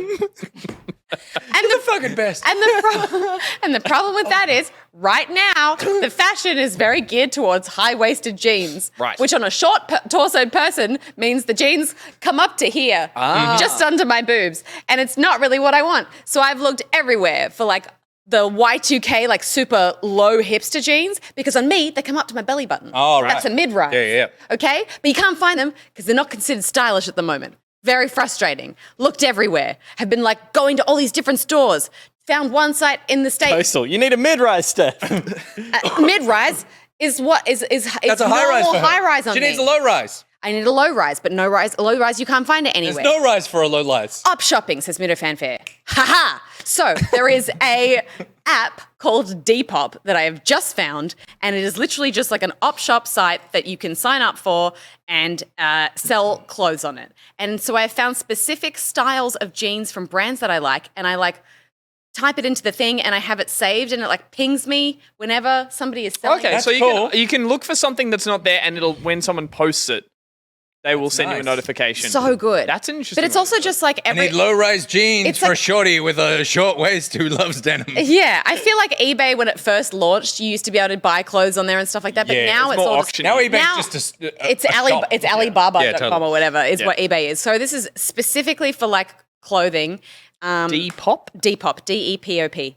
And it's just been a really wonderful experience so far. I bought so many things from this. It's obviously more sustainable to buy secondhand clothes. I feel like when I go into op shops, I'm like, a lot of this stuff feels like weird and out of date, and I don't know what I want, and I don't want to have to sift through it all. It also smells a bit musty. Yeah, whereas No I one feel fixes that? I feel like Big Vic. with this, Big it's like Vic. you can type in the styles that you like, the brands that you like, and it will, like any social media platform, will curate a feed that's for really you cool. based on the things that you like. So I can just be scrolling through it and be like, oh yeah, okay, I'd wear that, and then you. Fair few people in chat using it right now. Nice. Yeah. Question: what's the customer to like? like seller relationship system like? Is it set up pretty straightforward that whoever you buy it off, it's just like like there's no professionals well, there's no lurking. Facebook And there's- Marketplace. You and can there's have all sorts of You nightmares. can review people and all that kind of stuff. okay, cool. You leave Yeah, reviews. that's good. That's good. And there's just good communication. So sometimes when you'll post a picture or something, and I'm like, hey, just wondering, like, it says it's a size blah, but like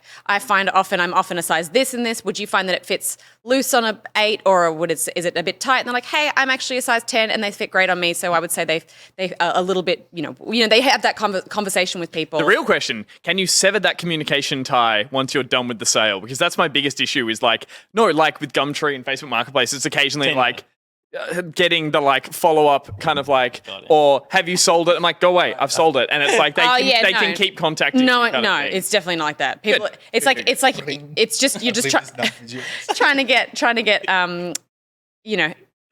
extra information out of people is sometimes a little bit hard because they're like, I put this thing out here for this price, just buy it or don't. Yes. Some people are more like communicative. First message, where are you? It's in the sale thing. What size? Would you meet me halfway? Yeah. Would you send post? No. I have busy life. Would you wear this? Yeah. Okay, good. Cool. Depop. Depop. Vinegar? Depop. For short-waisted people. You love denim.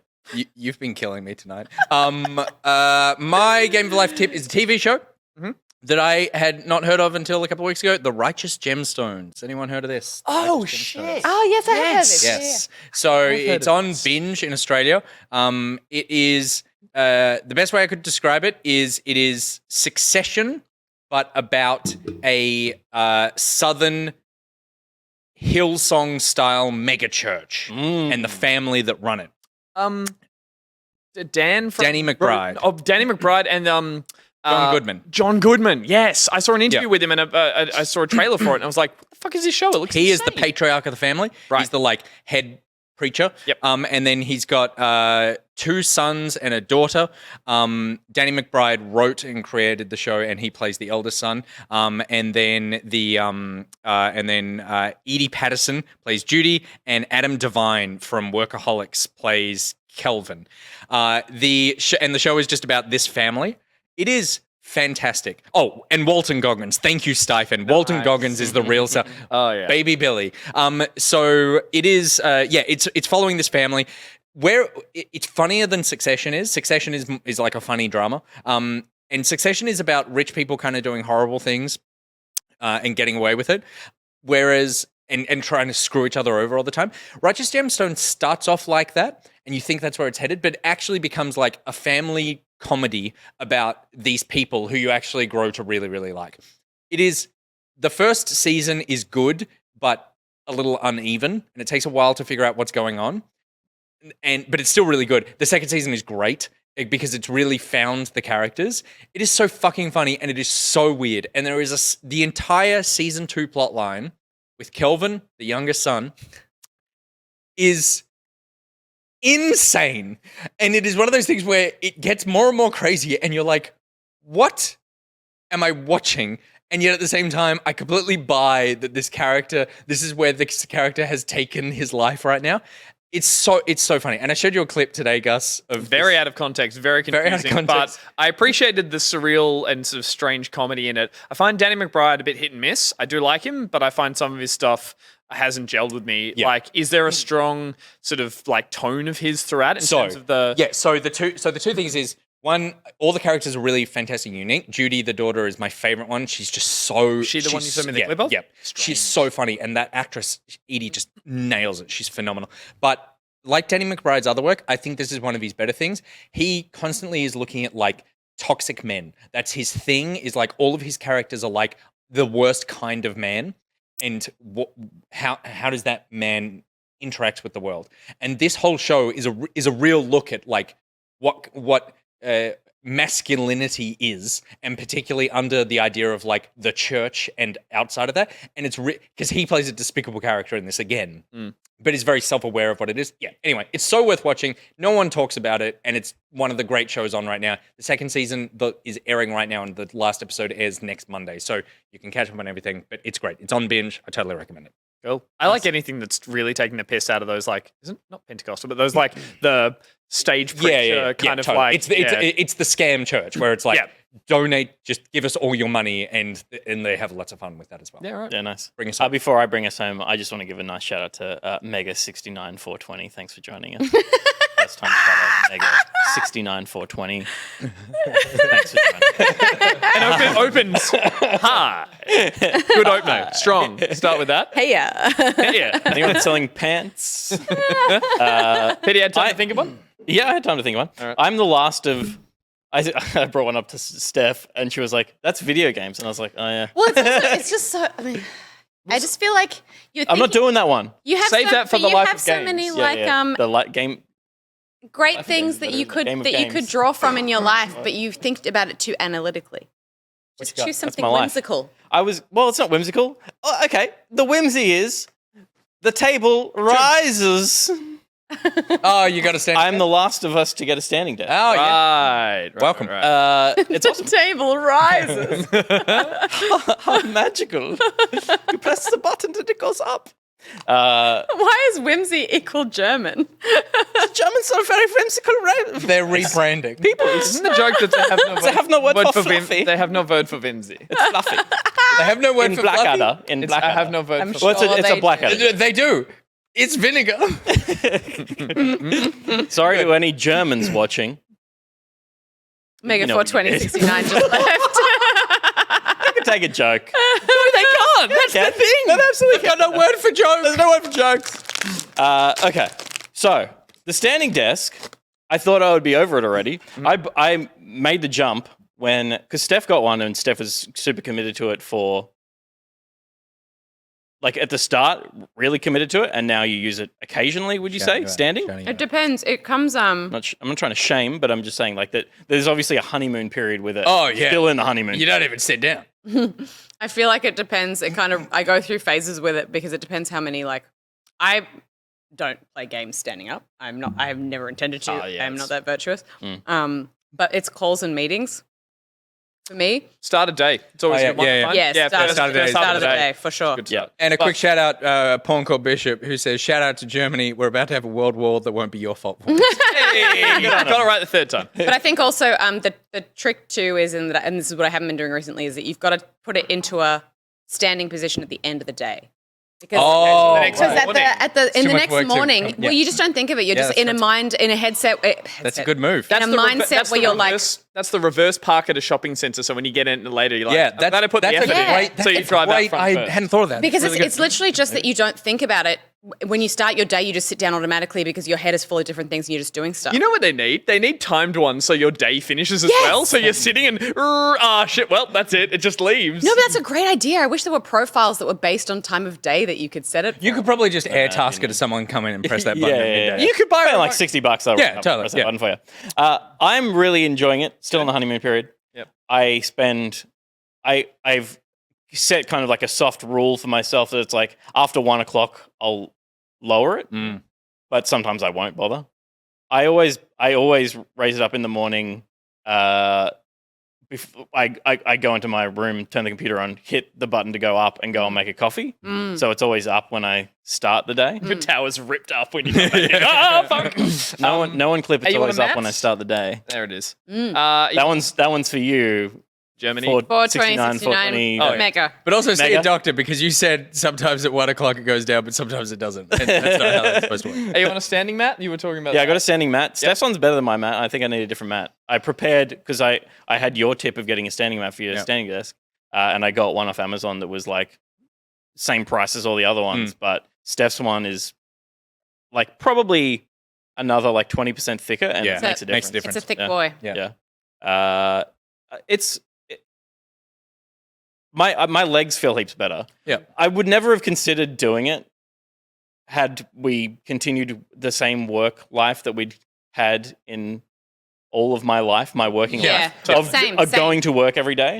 Yeah. Because I would walk to the train station. I would walk from the train station to work. Yeah. I would just use my lower half way totally. more. We walked around more that ABC office than any workspace. And now it's literally, I wake up, living room, kids, walk downstairs, and then if I'm not standing, it's sitting for 8 I'm renovating hours. my spare bedroom into my master bedroom, which is off the office. So I'm like, if I do this, I'm closer to my desk than I already am. So I'm shortening a walk from 10 meters to 2 meters. So Well, you'll need to pull that book to open the sliding bookshelf door. correct. Yeah. Yep. Like, I guarantee my leg muscle has been atrophying for like 12 months now. It's like not getting used. Yeah. We took the dog for a walk and stuff, but it's like, they're just so stiff. I started to feel like the muscles tightening, and I had like glute pain, the kind of glute pain that you get when you've done squats. Yeah. But I hadn't done any squats, you guys. Yeah. But I hadn't been to And I was like, squats. can you get glute pain from just like sitting too much? And like, not in a like my butt hurts because I've been sitting too much, but it feels tight.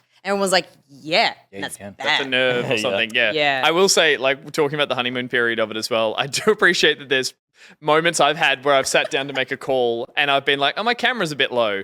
And I use the standing desk because the camera's bolted onto it. there you And go. I'm like, that's not what this was for. Well, and I'm the like, other thing too that was kind of that for me in particular as a short-waisted person who also is short in general And who loves denim. lover of dead. So when you think about like ergonomics, the way that you're supposed to sit is like with your legs at a right angle and your feet like flat on the floor, right? Look at how I'm sitting right now. Yeah, sure. But like when you're at a desk and you're typing not away or sit. whatever, The show. right? That's how they say you're supposed to sit. It's good. And because I am short, in order to be at the position where I am like typing at level, I need to lift the chair up really high to be at a desk so that You Lisa Simpson it? So I Lisa Simpson it, and that's not good for you ergonomically. But the standing desk also goes lower as well as goes higher, so I can lower it down below the level of like a standard. So now you're preschool desking. Yeah, but I mean, it's good for me. That's good. Whatever works. It was great for a certain game that I played at my computer in the last week. Yeah. Because I just stepped back. Yeah. And was able to waggle around at things. Yep. I've Would you say that some of those? Martha is dead. Just right around the face. Waggle. Would you say one of those motions you made was akin to bowling, or? Yeah. Okay. It was like an He upward wouldn't say flick and that, but spin. I'm glad you did. Yeah, great. I couldn't say that. No, because you checked a box. I've gamed standing up. Gamed? Who's a gamed? You bought the pedal thing, the bicycle seat. Oh, yeah. Do you want How- to fuck with my bike? How do you use it? Yeah. I don't think he does. I've It's used been very, No, I been don't. very quiet in the bicycle seat camp. No, it's great. No, it's totally good. Get a real Save it for another tip. I get a real sweater. Sometimes I go upstairs and Beck looks at me. She's like, "You been jerking off down there?" I'm like, "No, babe, I'm just on the bike.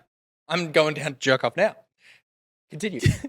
I'm done. Okay. That's what he says when he comes down off the I'm bike. done. I am done. Kid Carnage says, "I want a bicycle seat." I bet you do, Kid Carnage. I bet you do. Tesla says, "Can we see?" Good. That was. That was short. the graphic. Alrighty then. We'll be back after this very short ad break with more. Sure.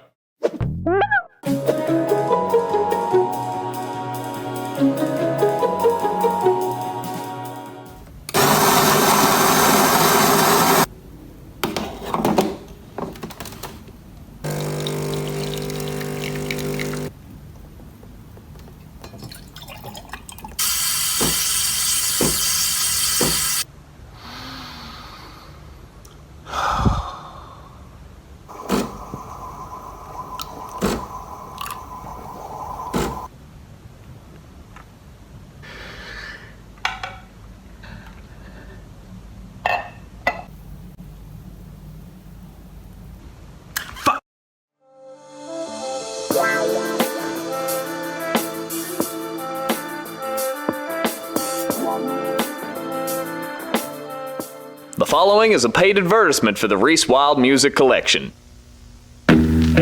Take the power of rock and a man who loves rocks. And you got yourself RhysWild's Rock Songs, a collection of some of Rhys's best rock songs.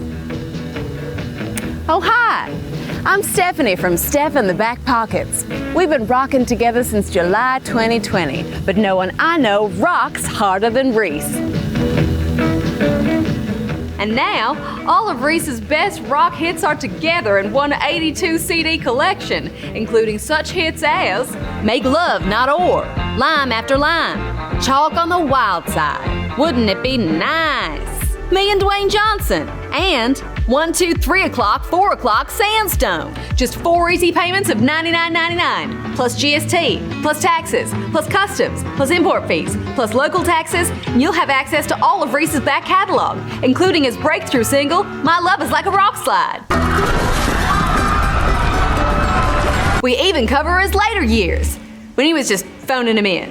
Can You Feel the Love, Granite? All about that bassonite. You're the one that I want to be fossilized in. Rock. Signed, sealed, delivered. I'm Quartz. I just called to say I love rocks. And who could forget Rock Lobster? I love rocks, and so does Rhys. With a collection as timeless as a naturally occurring mass of solidified mineral matter, you'd have to have rocks in your head not to rush to the phone right now and order your very own copy of the RhysWild Rock Music Collection. Because unlike a gemstone with a reciprocal of compressibility of 443 gigapascals, this deal won't last forever.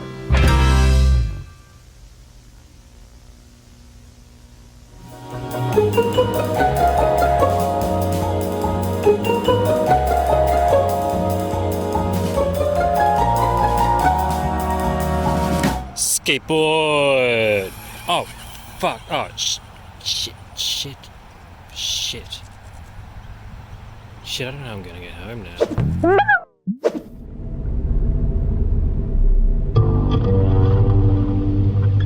In the end, you're still that same child I knew.